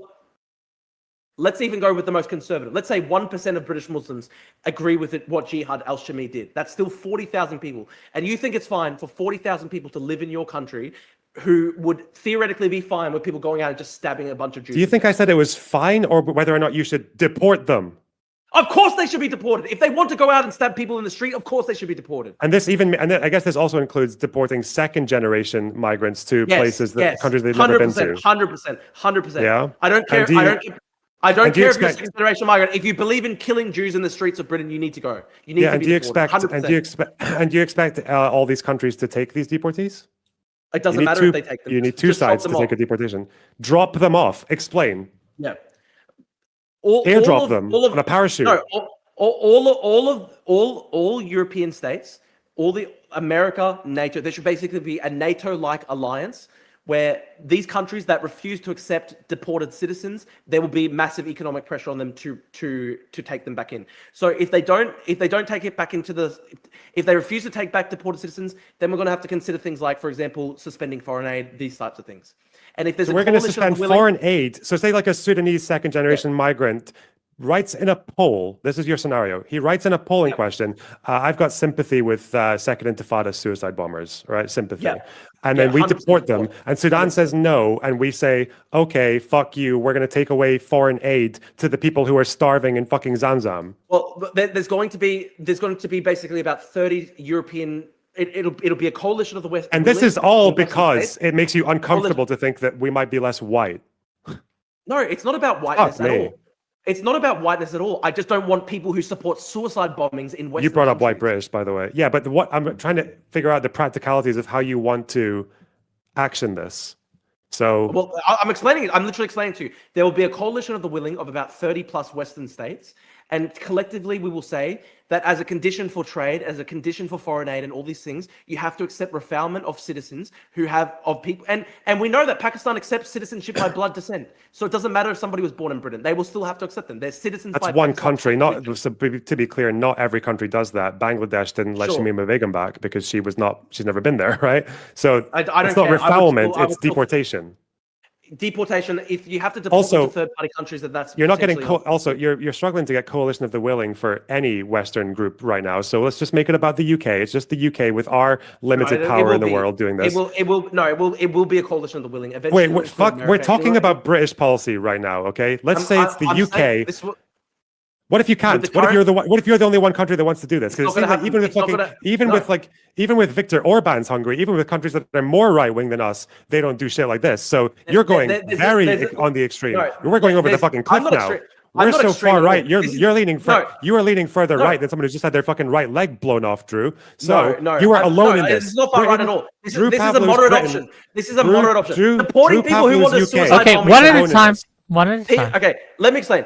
Deporting people who agree with suicide bombing attacks in the country of Britain is the moderate solution. Which country does this? Solution. Which country deports people because they answer What's the question the extreme solution? The extreme solution, I don't want it to happen. The extreme solution will be, if it keeps on going on this way, there's eventually going to be horrible violence and civil war, and I don't want it to happen. So I'm presenting the moderate solution, which is... So the extreme solution is to kill them. No, that's not what I'm supporting. I hate that. I don't want that. I'm saying that's what the extremist psychopaths want to do. I don't want that. I'm just saying let's have deportations before civil war breaks out. Okay. Do you acknowledge that no Western country is currently doing this? Yes, but it will be happening over the next 10 years. I need you to engage with me like an honest human being. And yeah, it's going to happen over the next 10 years, Lonerbox. The winds are shifting a lot. The winds are shifting a lot. Look at me. I changed a lot over the past year. There's going to be... Yeah, because people were mean to you on Twitter. I need you to address me like a real human being. I need you to engage with me like a real human being, Drew, and tell me if you were just the UK and you're the first country, you're leading by example, how do you do this? You work with all the European countries. You work with Trump. No, they're saying no. They're not doing it. Just the UK. No, that's a stupid theoretical because it is actually happening. It's not just... Okay, wait. So we can't... So are you refusing to answer that? The right-wing shift. Are you refusing to answer that because the UK couldn't do it? I'm explaining to you. The right-wing shift is not just alone to Britain. It is happening all across Europe. There will probably be a Le Pen government soon in France. There's going to be a coalition of the willing between multiple different Western countries that will agree on mass deportations of Islamic extremists. And I'm not saying we already have right-wing countries that do that aren't doing this though. Orban's not doing this. Yeah, because Poland had Kaczynski's government. He's not doing it. Well, they don't even have Islamic extremists in those countries because they don't have any Muslim migration at all, basically. They do have a non-zero number of Muslims in those countries. I know, and they actually Hungary had quite a lot of Muslims passing through that country, and some of them stayed. So. It's extremely small, as we both know. It's a lot. Well, we know the thing is, we know what Hungary did, don't we? We know that when they had asylum seekers and refugees coming through Keleti station, we know that Orban actually just kind of nudged them on into Germany to the west with no vetting, and one of them carried out the Bataclan attacks. One of them was actually recruited because he was stranded because he wasn't vetted because Hungary did what you want to do, which is to just make it someone else's problem. No, it's not Hungary's responsibility to vet them. It should have been done as soon as they entered the EU. It should have been done there should have been a European-wide border force. That's what I think should have been done.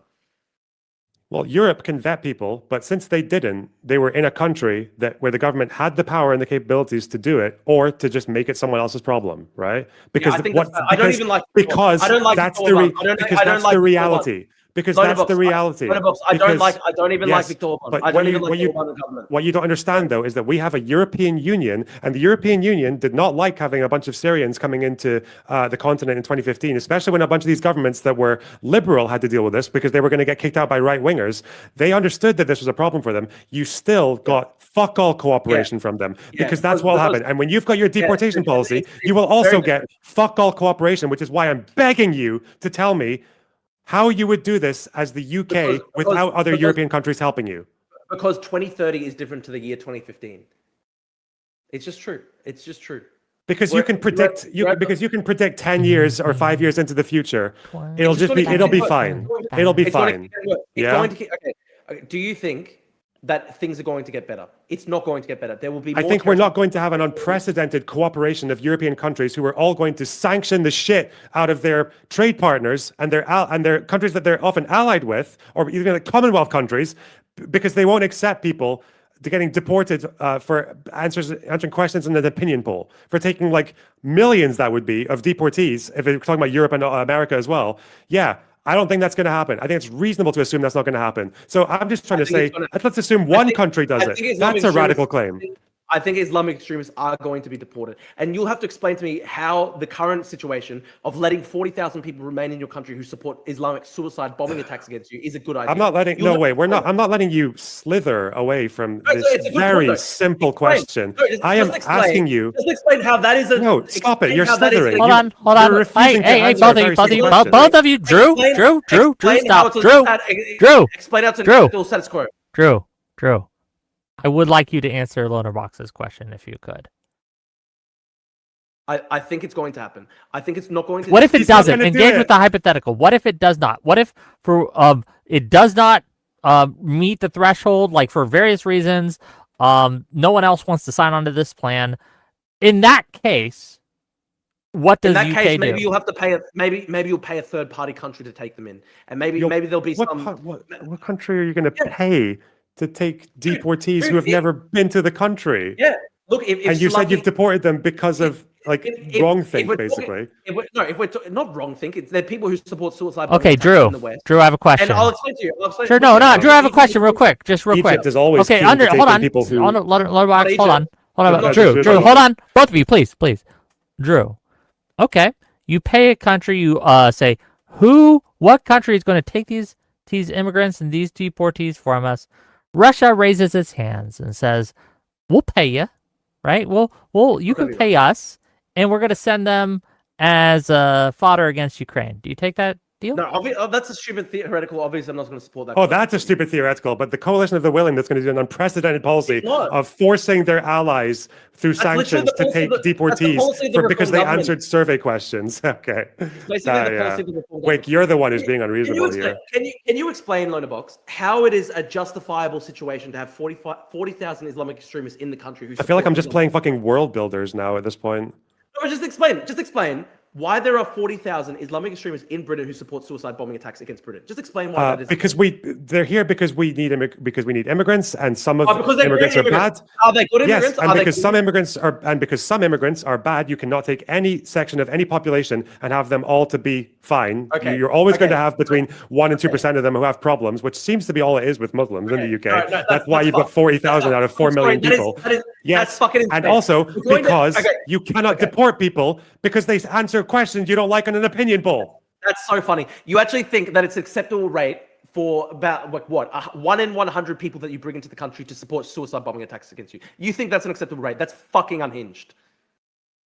Go out to one of these post-industrial English towns and go to one of these poor English white working class towns and say, hey, listen, 1 in 100 of the new immigrants we bring to the country might be suicide bombers one day, but we can't stop that because we need immigration. Do you think might be suicide bombers one day? Again, opinion polls. That's what we're on right now. We have not. When have we last had a suicide bombing in the UK? We haven't. Not for a long time, have we? Oh, the last one was what? The Manchester Arena bombing where they killed 30 kids. Yeah. And that was actually, do you know why that happened? Atrocity. That was a massive atrocity. Yeah, and that actually happened because of a very avoidable thing. That's because we were taking that family, the Abadi family, and our government basically fucking tried to weaponize them in Libya and gave them vouched and free access across borders so that they could basically go to Libya and learn to build fucking bombs. That's not immigration policy, though. That was the British government being fucking absolutely brain dead and underestimating and basically trying to weaponize extremists. Like, that was what we did there. That wasn't to do with like a badly vetted immigrant or anything like that. That was like a very, very unique case for why that guy was allowed to be in the UK. I mean, it was a badly vetted immigrant because they let the family in as refugees, and then they raised 2 kids who then did suicide bombing attacks against kids in Britain. That wasn't how they got the capabilities, though. It's because we weaponized them in fucking Libya. Yeah, but they still were in the country as Islamic extremists. But that's not why they were able to do the attack. They were brought to these guys were Islamic extremists. They brought them to the country. They raised their kids as Islamic extremists, and then they carried out an attack. Why are you just leaving out the most significant, unique fact about that case? I don't know why you're doing that. Why are you retelling the story after I just told you the main reason they were able to do what they did? Great question. So obviously we live in the scenario. We live in the world where those 2 young guys were able to build the bomb and carry out the attack and kill 30 people. But let's imagine the scenario where they were not technically skilled enough to create that bomb, but they still harbored enough hatred for the English people that they had in their heart the willingness to go out and kill 30 people because they hate them so much. Do you think they are still a good migrant to the country?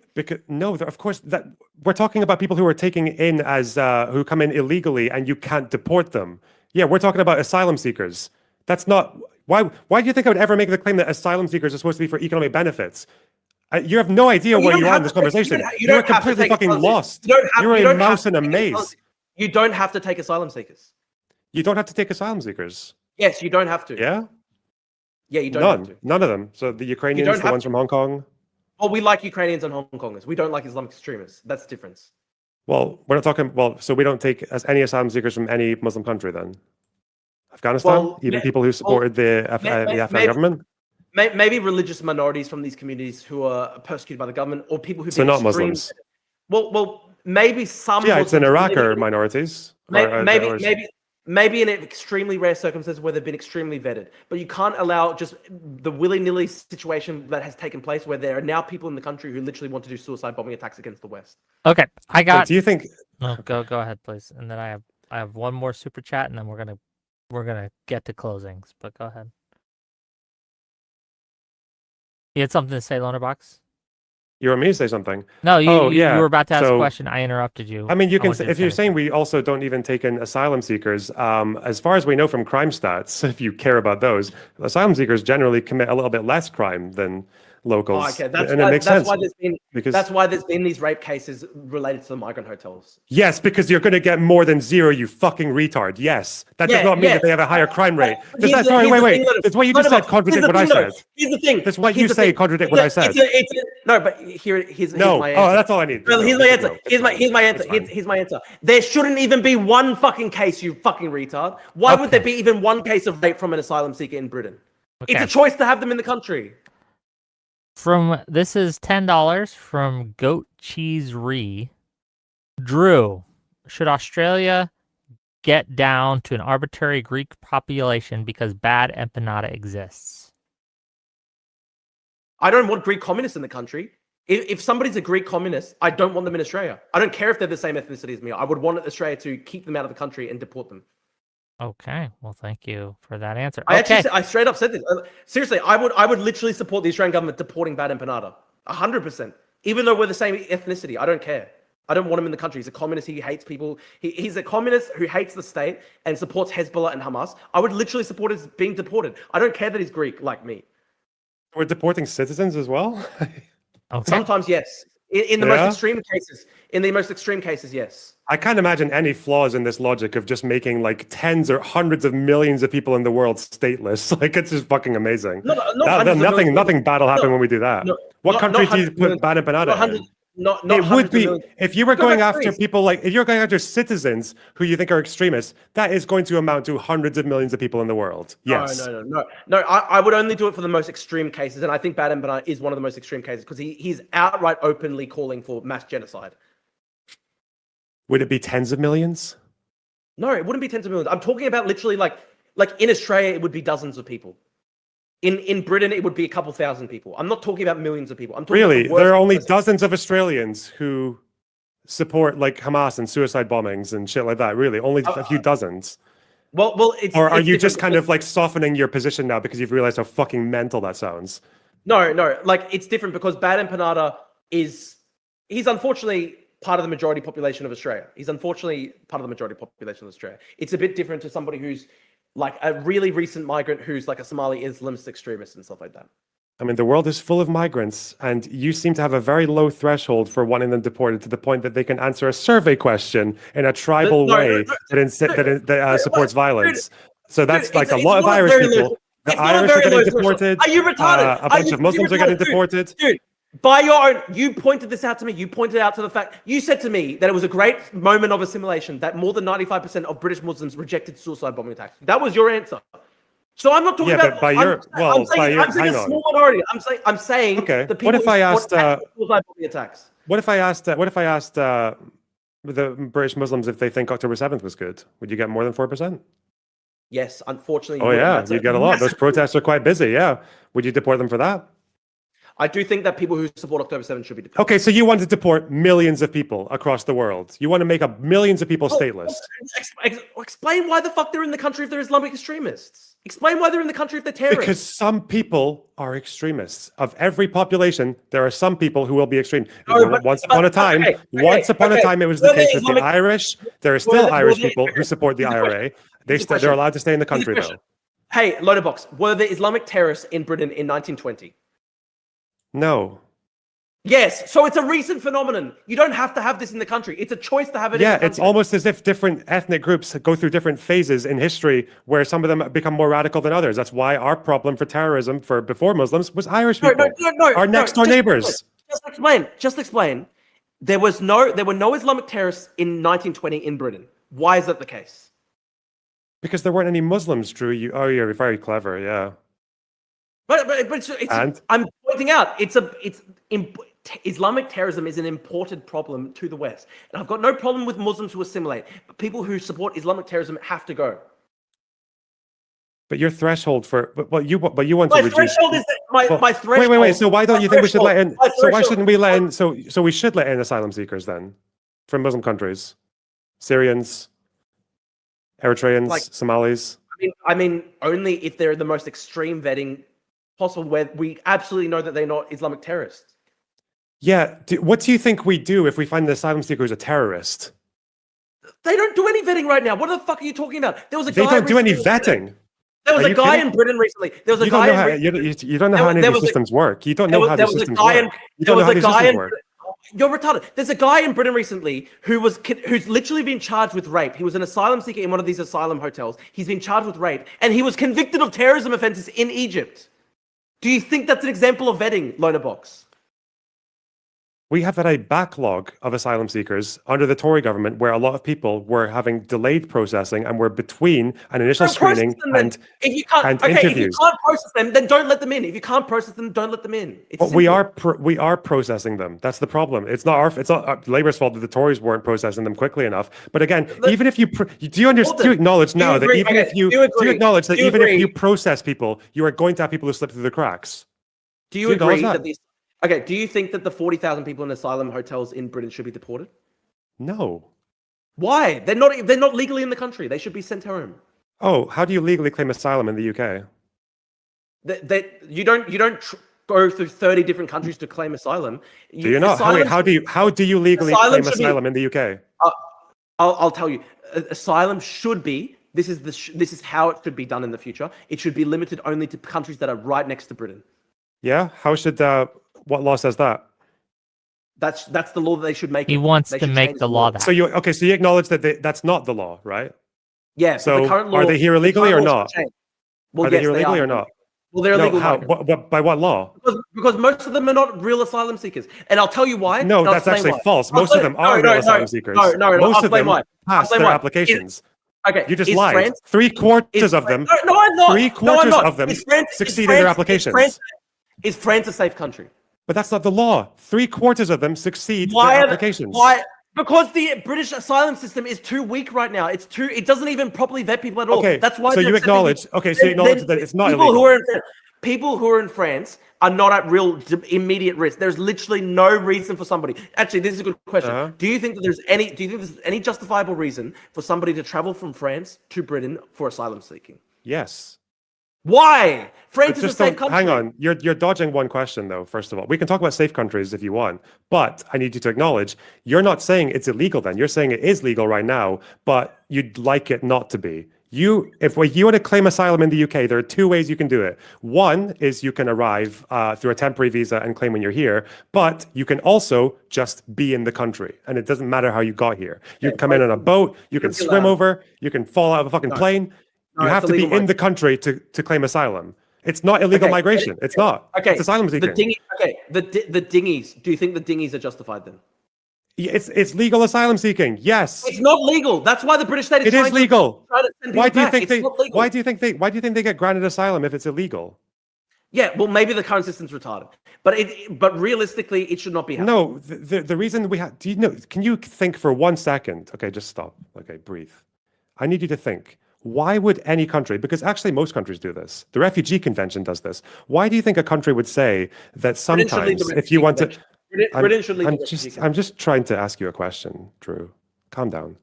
I'm trying to ask you, why, can you just think of one reason why the Refugee Convention and most of the world would agree that if you want to claim asylum, sometimes you have to be in the country to do it. And it might not be through a legal route to initially get here. You can easily change Britain's domestic laws. It's very easy. No, I'm asking you why. You said why is it? You said do you think that law's retarded? I'm asking you, please think of a good reason for it. I just want to see if you can use your imagination. Why? Yes, because Britain is an island. No, not because Britain is an island. Why would refugees? Why do you think refugees? I'm maybe just giving it away now. Why do you think refugees, people who are fleeing war, persecution, why do you think they might be in a position where they can't just get a temporary visa and fly over?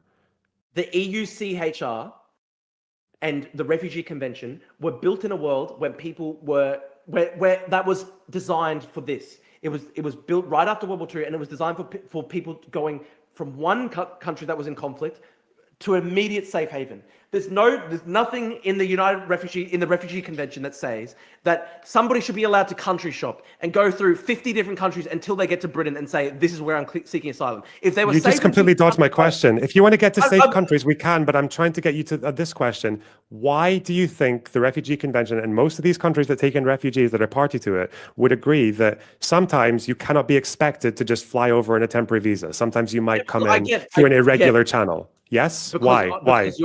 Because yes, thank you. Got it. Mashallah, Habibi. Okay, so your next question is safe third countries, okay? Your next question about first safe country. Here's the thing, though. It can be so easily abused by just young men who are economic migrants, and that is what is happening. Unfortunately, that is what is happening. But no, it's not, because they're vetted and most of them succeed in their applications. Yeah, but dude, the current British vetting system is so weak that you're literally allowing... Can you describe the vetting system to me? The vetting system is that people like Jihad al-Shami's father can come into the country and then raise a son who becomes a terrorist while supporting Hamas and supporting October 7. How long ago did this guy come into the country? Do you realize that our asylum system has been modified? He came as a refugee. Do you realize how long ago? He came as a refugee. And also... How long ago? I'm not sure, mate. 15, 20 years ago. Oh, so before we made a bunch of changes to our asylum system and increased vetting. 50, 20 years ago, when we were just coming to terms with fucking terrorism and shit, The increased vetting that results in a guy who's literally been convicted in Egypt of terrorism offenses to be able to go to stay in an asylum-seeking hotel in Britain and then go out and rape somebody and then be charged for that. What great vetting do you think there is, out of 40,000 people, most of whom commit less crime than locals? Yes. We have hundreds of thousands of asylum seekers in the UK. You understand that they commit less crime on average than locals. Okay, you understand that there's no such thing as a perfect vetting system. Drew, is there such a thing as a perfect... That's a point in my favor. That's a point in my favor. The fact that there is no such thing as a perfect vetting system means that you just gotta have to shut down this stuff. You just have to shut down this. Okay, you want to shut down this stuff and do what with them? So we see a small boat in the sea. What do we do to it? Send it home. Return it back to the shore, which is what Australia did. We have boat turnbacks. I'm not talking about shooting them. Boat turnbacks. Boat turnbacks. That's what Australia did. It worked. Just send Yeah. them back How to do you know it worked in Australia? We did it for 15 years in Australia, and we literally still tug the boats back to Indonesia. It still Yeah, and happens. are you also, I'm guessing you're also aware that part of that Operation Sovereign Borders policy is that people who work for Operation Sovereign Borders, it is illegal for them to disclose information about their work to anyone, even to Parliament, to the government.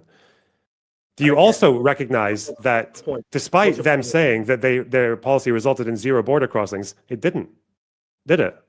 They stopped counting the boats. They didn't stop the boats. They stopped counting the boats.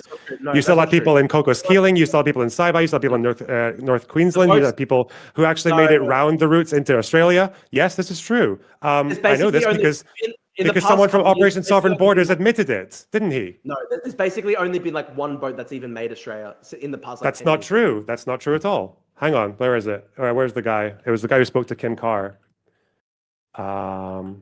Kim Carr's a communist, by the way. It was like Michael Outram. Okay, tangent. It was Kim Carr's like literally communist. Like Kim it Carr's was the guy who was talking to Kim Carr. Pay attention. It was Michael Outram. Michael Outram, the acting commissioner of Border Force, guy who was on Operation Sovereign Borders. We get illegal arrivals in Australia at the border all the time and have done for many years. It's because their mandate. No, he's talking about arrivals in Australia, and those people go into Australia and get processed in Australia. No. That's Operation Sovereign Borders is mandate. You're just okay. I know the truth hurts. It's embarrassing that I know your country better than you do. No, that's not even true. Operation Sovereign Borders didn't cover everywhere. Tell me the exact number. Tell me the exact number of boats that have arrived in Australia in the last year. We don't know the number because Operation Sovereign Borders won't disclose it. There's literally been none. No, it's because they won't disclose it. No, that's not true. That's literally a lie. I'm just reading it right now. Here, I'll send it to you. This is from the transcript from government. If it was happening, no. If it was happening, this is from government transcript. This is from government transcript. I know it's obvious. I know this because I'm Australian. I know this because I'm Australian. Dude, I know this because you're watching all the borders at the beach. What a fucking stupid thing to say. What an insanely fucking answer. You're actually fucking retarded. What I was going to say to you is this. Because I'm Australian and I follow the news in Australia, I know for sure that the only time that there's been a significant boat that's gotten through is basically 1 time in the past 3-4 years. Okay, quick question. Very simple question. Does Operation Sovereign Borders cover the entire border of Australia? It covers basically the maritime area. The answer is no. No, it doesn't actually. It's not the entire maritime area. Also, and this is Michael Outram saying it as well. Also, here's another point. Your nitpicking about Australian Operation Sovereign Borders is so retarded because Australia has to basically cover so much more water mass, whereas you're literally just basically dealing with Calais. It's so much easier. The English Channel is like 30 kilometers across at Calais. It's so much easier to turn the boats back. Are you just trying to pivot now because you realize that you got caught out being completely fucking wrong about Operation Sovereign Borders? No, I haven't because boats are not coming to Australia just control right F all the time. When was the last time a boat made it to Australia? Okay, so Michael Outram says, no, Senator, no. We get illegal arrivals in Australia at the border all the time and have done for many years, as you know. The reason Operation Sovereign Borders was set up was not to deal with Papua New Guinea. As I articulated, it has to do with people arriving on the high seas, primarily out of Indonesia and Sri Lanka. I knew that already. What's your point about this? I know that you said no boats got into Australia. I'm not fucking. I don't have a short memory. So don't gaslight me, Drew. Come on, Rick, you heard that. You heard them say no crossings, none, 0. No, yeah, maybe like a very small trickle. But what we're talking about is what an Operation Sovereign Borders guy saying all the time. Okay, let me explain to you, right? Oh wait, it says there was never that many anyway. There was, and also I'm sure you're aware. Okay, at the height, there were tens of thousands of people arriving. At the height, there was about 20,000, yeah. About 20-something thousand. Yes. And you're also... And the current arrivals are 0. The current arrivals are 0. Well, it's recorded arrivals is 0. They arrive all the time, according to Michael Outram. Yeah. No. Michael Outram, no. Not to mention, that stop the boats didn't actually stop the asylum seeking, did it? Because plane arrivals increased. The last time a boat made landfall in Australia, it was literally front page news for the whole week. Why would I take your $5 just real quick because I think this is important. Didn't make it to 0. Retard, I'm literally Australian. The last time a boat made landfall in Australia, it was front page news for a full week. Okay, you didn't even know that. You didn't even know that OSB. The Murdoch, dude, didn't bring it down to 0. the Murdoch media is obsessed with the boats. Do you think if the boats were arriving, they would not be trying to embarrass the Labour government by constantly pointing that out?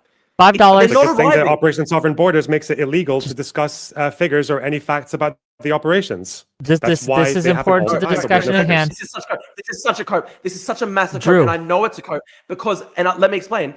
The last time a boat made landfall in Australia, it was front page news, regardless of the fact that Operation Sovereign Borders, you can't talk about it in the press. It was front page news. Everyone saw it. I saw the visuals of the boat that had made it to Australia. It was front page news in Australia for fucking 5 days. Do you ever think So, it happens without I would know becoming if it was news? happening in Australia.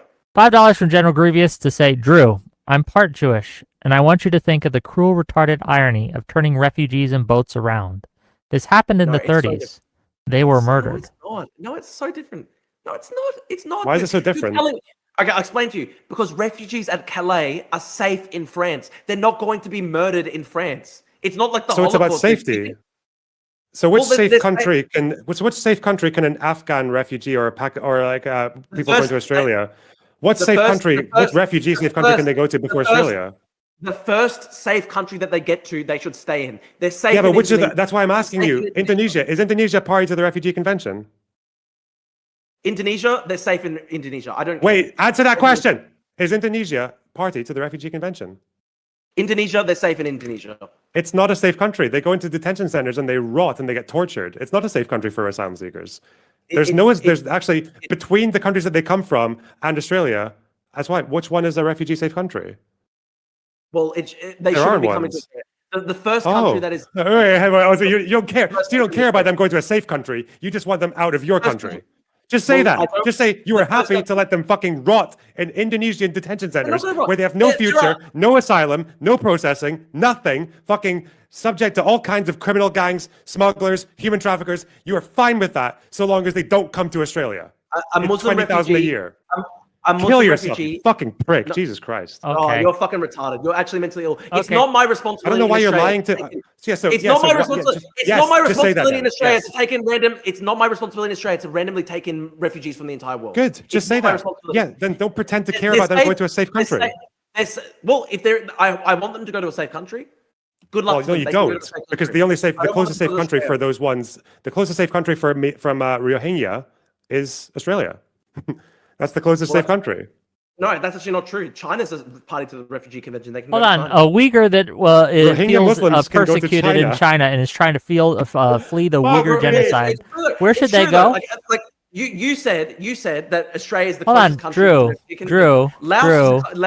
Drew, Cambodia is a country with it. Answer my question. A Uyghur Muslim fleeing the genocide in China, should they go? I would let to Uyghur Australia? Muslims. I would let Uyghur Muslims in because I like them. Yeah, because they're enemies of the people you don't like. That's why. Yeah, that's literally But not true. That's Rohingya like- Muslims Well, who we are can let being I- murdered by China, which arms Wait. Myanmar. we, By we Myanmar, can which take in arms some- China. we can take in some limited numbers of Rohingya Muslims. And we actually have taken in tens of thousands of Rohingya Muslims in Australia. That's Yeah, but fine. you support I'm you saying- support blocking them. You I don't support turning support- their boats back and tugging them over to Indonesia and potentially drowning them as well, because you do acknowledge that people have drowned in these operations, right? No, You do acknowledge there's- that, right? No, That in more people have- pushbacks, more some people no, fall over no, and drown, no, right? You no, acknowledge that. More people drowned more people drowned just on the journey to Australia than with regards to the pushbacks. More people drowned as a result of making the dangerous journey in the first place. So the actual But they're best going way, to make they're going to make the journey No, anyway. no, That's but- why no, Operation but Sovereign people Borders smugglers- exists. It no, exists to no, pull people back who are making the smugglers- journey. People smugglers are trying to human traffic. The people smugglers must not be allowed to do that. They're putting people's lives at risk by putting them on these extremely dangerous boats. And you think that it's fine to just allow these people to keep on coming and create the incentive for the they're boats going to keep to- on continuing. The incentive is You that won't create- the You're creating the incentive, incentive. You're creating the the incentive. the You're creating the incentive. incentive. No, You're creating the incentive by well done. you are Yes, creating the incentive. yes, well done. You realize that when I talk, it's not just to repeat the same thing 3 or 4 times in a row. I don't know why you're wasting so much fucking space to try and do that. You don't want me to the have other You incentive. don't want me to Hold have on. control I'm over sorry, my Hold on, Is hold that on, an hold on. interruption there? Hold on. Loner, finish your point, and then Drew can respond uninterrupted. Go ahead. The actual incentive is that it's either risk your life on a boat or it's stay in Indonesia and also risk your life and being a fucking. Indonesia is safe. Kept in a Indonesia dungeon. is fine. Indonesia not is safe. fine. It is it's much. fine. It is okay. An Afghan refugee is much safer in Indonesia than they are in Afghanistan. 100%. In an Indonesian detention center. No, not even So necessarily. so they should, to you would rather they stayed in Indonesian detention centers. Tell Indonesia to reform their policy. Then I encourage Indonesia to take in Yeah. more refugees. So They're not your Muslim, they're the problem. largest Muslim. They're the largest Muslim majority country on earth. They should take in more Muslim refugees. What's the Yeah, so problem? not your problem, Why- right? It's not Australia's problem. Ask Indonesia to reform their policy. It's not my problem. And if they don't, just leave them there. Leave them to rot. It's not my responsibility to take in the entire population. Why are you of- saying no? Why can't you own a position? You literally would rather these people get fucking tortured in Indonesian detention centers than come to Australia. No, dude, You'd rather that. that's You prefer that. mental. You're mental. You see Indonesia torturing people, and your idea is not to tell Indonesia to reform that policy. Your policy is instead to go, no, Australia, take them in. No, tell Indonesia to reform their policy. They're the largest in the Muslim time, country on earth. so between the Indonesia time should it take takes, in more Muslim refugees. so between Indonesia should take in more Muslim refugees. between the time it takes to actually get Indonesia to reform, do they come to Australia or not? No, you should put all your So pressure. you'd on rather they Indonesia. get tortured? Thank you. Yes. No, I don't know why you no, can't own that. No, I don't know why you can't own that. No, Indonesia is if Indonesia carries out atrocities, that's Indonesia's moral responsibility. Yes, it's not that's what I'm Australia's saying. moral So yes, that's what responsibility. I'm saying. That's why. But you would rather they did that than them come to Australia. Those are your two choices. No, that's Wait, not the hold on. No, I have no, a question no, for you, no. Drew, just real quick. That's not So, the There's truth. no so in third option. Indonesia, hold on, Your stop, all of you, No, all of you. he's saying that I should All of- dissolve the all of you, border of please. Australia because Indonesia has bad policies. His idea Okay, is that we should I dissolve understand. the entire border security of Australia. Isn't that the because whole Hold on, point just of real quick, refugees, Lonerbox, is please, that they please. flee countries that can't An take care of them? Indonesian, a refugee, arrives at your shores and arrives at your door, right? And if you don't let them in, they're going to be sent to these Indonesian torture prisons. Do you have a moral responsibility to let them in? That is not at all the actual moral responsibility. That is not actually a realistic moral scenario. That's not true. That is not what is happening. A Jewish person That is fleeing what's the happening. Nazis, okay, and they arrive at your door. Do you have a moral Indonesia is not responsibility carrying to out a let them in? Holocaust. Indonesia is not carrying out a Holocaust, dude. Indonesia is not the Holocaust. Indonesia is not Nazi Germany. It is the largest Muslim majority country on earth, and it is a democracy. Tell Indonesia to change their policies. Well, again, But until they do change their policy, would you Until they rather do, they we stayed should in have those open detention borders. centers?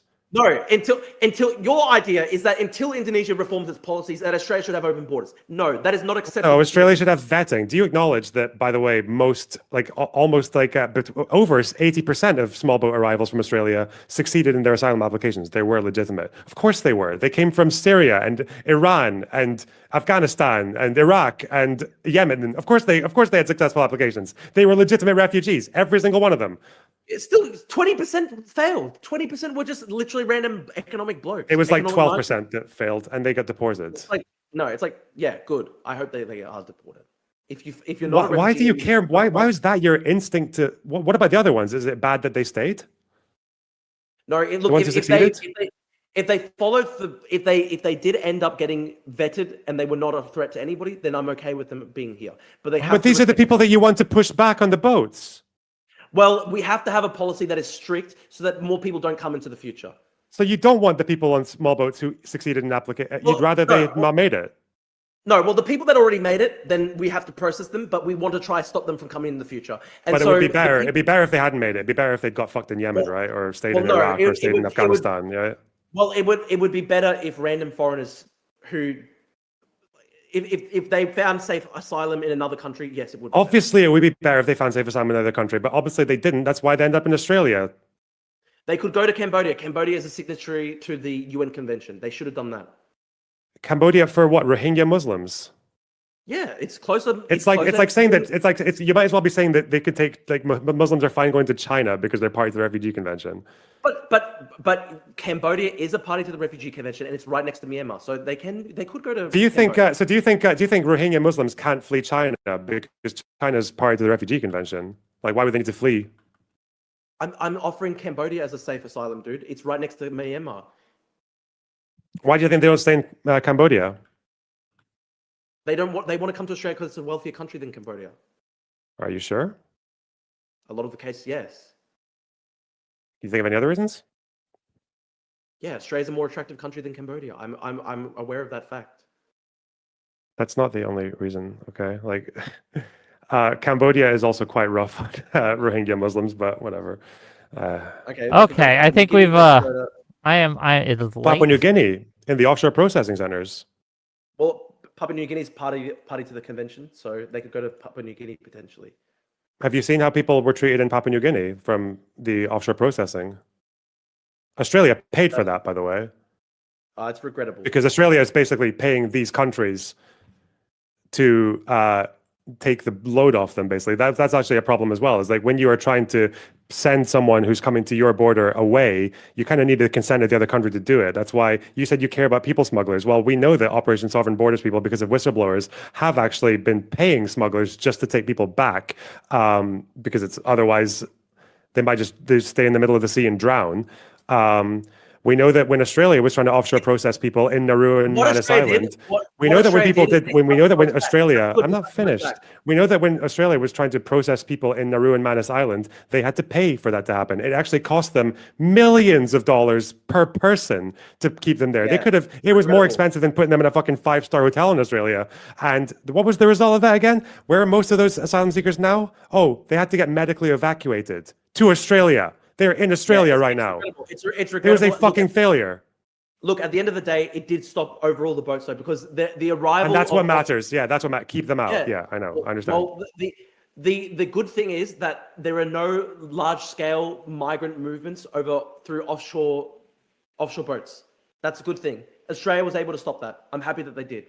Even though the number was completely compensated by the number of plane arrivals and asylum claims. Yeah, but Turns out that when people are fleeing, they'll find a way. I'm sorry, like it's just what happens. But here's the thing, Lonerbox. I don't want the plane arrivals either. So you're trying to be like, oh, you're a hypocrite. Like, yeah, but how do you stop someone coming on a temporary visa and then saying I can't leave? Sorry, deport people on temporary visas. Deport people to countries they're fleeing. It's been about 3 hours. Here's the thing, though. Here's the thing, Lonerbox. A lot of the time, they're just economic migrants who are lying about being refugees. No, majority of them, like you said, like you acknowledged or you admitted, majority of them succeed in their applications. They were successful because they were valid refugees. Here's what we're gonna do. Couldn't possibly. I'm gonna read these last 2 super chats, and we're gonna get closing statements, and then we're gonna go because I'm tired and it's been 3 hours past my bedtime. Okay, and yeah, that's what we're gonna do. So real quick. $5 from Super Platano Man. I can't believe Drew went from supporting Uyghurs in China. I wonder how those Muslims feel about him becoming Tommy Robinson. And then 10 pounds from Freshly Exhumed to say, here in Britain, we have assimilated many different cultures: Chinese, Indian, Irish, Polish, African, Caribbean, just to name a few. I see no reason why we can't do it again. Thank you for the 10 pounds. And with that, if you've enjoyed the show, hit that like button, hit that subscribe button. I'm going to give closing thoughts to each of these people. What we got coming up, tomorrow I'm going to do call-ins. So if you have a problem with anything I've said, just call in and we'll talk about it. On Thursday, we're going to have a discussion on which party has a better solution to young men's issues, Republicans or Democrats. Should be a fun debate. And on Friday, we're going to be talking about the Youth Republican group chat leaks. We're going to have Lactoid. We're going to have a few others on to discuss whether or not those matter. And we should be concerned. Okay, with that said, I'm going to give first to Lonerbox. I'm going to let Drew have the last word. So remember, I got links to both these people in the YouTube description. Please click on these links. They've been kind enough to give us content today, so be kind enough to follow them. Lonerbox, closing thoughts, and then Drew. Usually when I have these immigration debates, I expect to get into the kind of standard, there's a concern there. Obviously, some of these concerns are legitimate, like demographic change does have impacts. Like it does cause some issues. It causes some challenges for nations, especially when we've had net migration like we had in the unprecedented numbers of the last 2 years. Usually these kind of debates go in a way of like reassuring people that you can't just come to the UK and claim benefits or get a council house. For the work salaries now, that is literally what's happening. No, it's not. You just don't understand how time works. I'm going to finish my statement. The salary requirement now for the UK is something like 40k for a work visa. Which is quite high for the UK. Not to mention that care worker visas and student visas, they used to allow you to bring dependents. They don't anymore. And all these visas basically mean you have to pay an NHS surcharge, so you have to fund the NHS, even though you're young and you're basically never going to use it. We have a pretty robust immigration system. I think Keir Starmer has actually gone quite He's given the right, like basically every sensible thing they would ask for. He's made it so that you need to earn quite a lot. You need to have a very high education standard, like up to a degree level, even for a non-degree job. They've closed a lot of these like vacancy jobs. You can no longer earn anything below the going rate for any job that you're in, even if there's a shortage. Our asylum process is being tightened up to the point that vetting has been expanded. We've got deals with France that's already done more and helped with more removals than was ever achieved from the Rwanda gimmick. So normally I'm expecting things like this, and you're reassuring people that crime rates from foreigners aren't actually as high as people think they are, or reassuring people that the number of illegal crossings is actually far lower. It's like only 4% of all immigration. The rest of it is completely legal, and they have to cross through, tick a bunch of boxes, pay a bunch of fees, answer a bunch of questions, give a bunch of reassurances. I did not expect a debate on whether or not we can just deport people en masse because they answer polling questions about, I thought the second intifada was like slightly based. That's kind of insane. I can't imagine the problem that we would have if we just decided to make what would easily be millions of people stateless and just leave them wandering the earth looking for something to do. Typically, statelessness is bad. Bin Laden was made stateless. Stateless refugee camps, people in Syria and in the Rohingya camps in Bangladesh. By the way, most of these countries, these are the countries that take most of the refugees. Most of the refugees in the world are in places like Iran, Bangladesh. They're in Jordan, like Turkey. They're in neighboring countries. The people who come to Europe and Australia are a tiny minority of the world's refugees. As the wealthy countries of the world, as the countries that at one point in time made a lot of our wealth off of exploiting the rest of the planet, I think it is a fairly modest humanitarian thing that we. You hate white people. No, it's a modest humanitarian thing because the alternative is that if you just abandon these people, which is exactly what you're proposing, then you have stateless people everywhere. Stateless people are not good. Stateless people are dangerous. Stateless people are the easiest people in the world to recruit and radicalize for missions, etc. ISIS thrived off of people who were made stateless by the Syrian civil war and by the conflicts in Afghanistan and around the Middle East. Like those groups love. They love closing statements. You gotta let them go. You will get your own closing statement. I promise, Drew. To answer the question about safe first country, the reason that exists nowhere in the Refugee Convention, and actually the reason the Refugee Convention says, it quite clearly acknowledges that there should be international cooperation on the issue of burden sharing, is because if you just allow the neighboring country to take in and force them to take in all the asylum seekers from whatever crisis or war is happening next door, then you are actually imposing massive, arbitrary, disproportionate burdens on single countries. The only way that we can deal with the issue of global refugees is by sharing is by taking a share of the burden, because otherwise you have issues of massive buildup of stateless people who are ripe for radicalization, who are ripe for militarization, and generally, just as a humanitarian, it's a good thing to do. That's why Drew is so desperately uncomfortable to admit that he would rather an Rohingya Muslim go into an Indonesian detention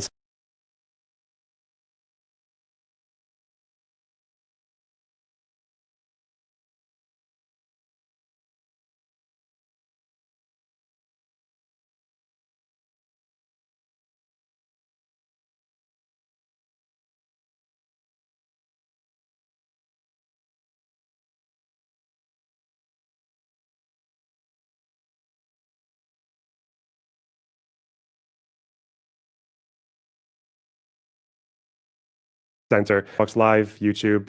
Avlo. Closing thoughts, and where can people find you? Lonerbox has an extremely evil and mentally ill, insane ideology. He basically thinks that all nations on the planet, particularly Western nations, though, because they have the burden of colonialism and they must shoulder the burden of historical colonialism. He thinks that basically every Western nation should essentially dissolve itself because of the burden of colonialism. He thinks that it's actually fine and normal to have 40,000 Islamic extremists in Britain who answer polling questions telling them that they actually fully support suicide bombing attacks. When I said that I think people who outright outright support suicide bombing attacks should be deported. He accused me of being an extremist, not the people who actually want suicide bombing attacks and want to kill us all. According to Lonerbox, there would basically be a mass dissolution of the British nation, and he's fine essentially with, I don't know, Islamic extremists just continuing to grow in strength and organize in Britain with essentially no consequences.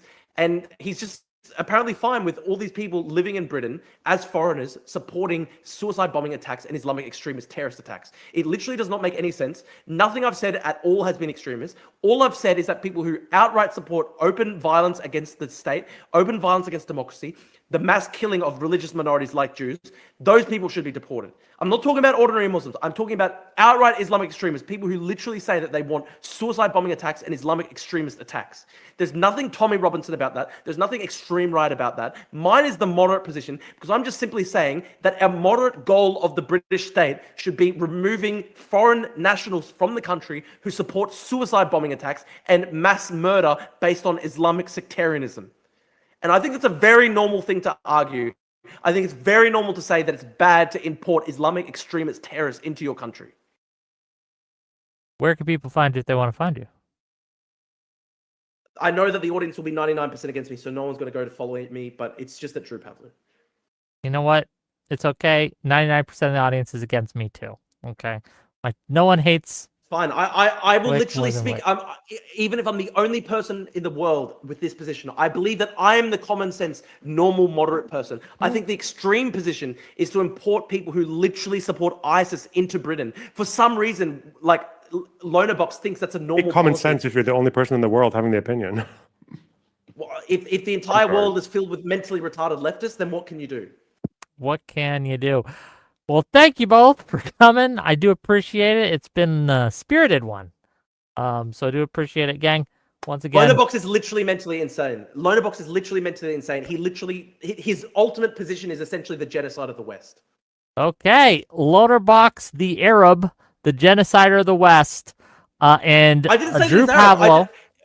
Me and him basically have the same ethnic group. I'm Cypriot. He's Lebanese. We're basically It's similar. a reference to the Ethan Klein lawsuit, but where they refer to him as the Arab streamer. But anyway, I will talk to you guys later. I'll see you guys I thought tomorrow. he was Israeli. I didn't. I love you all.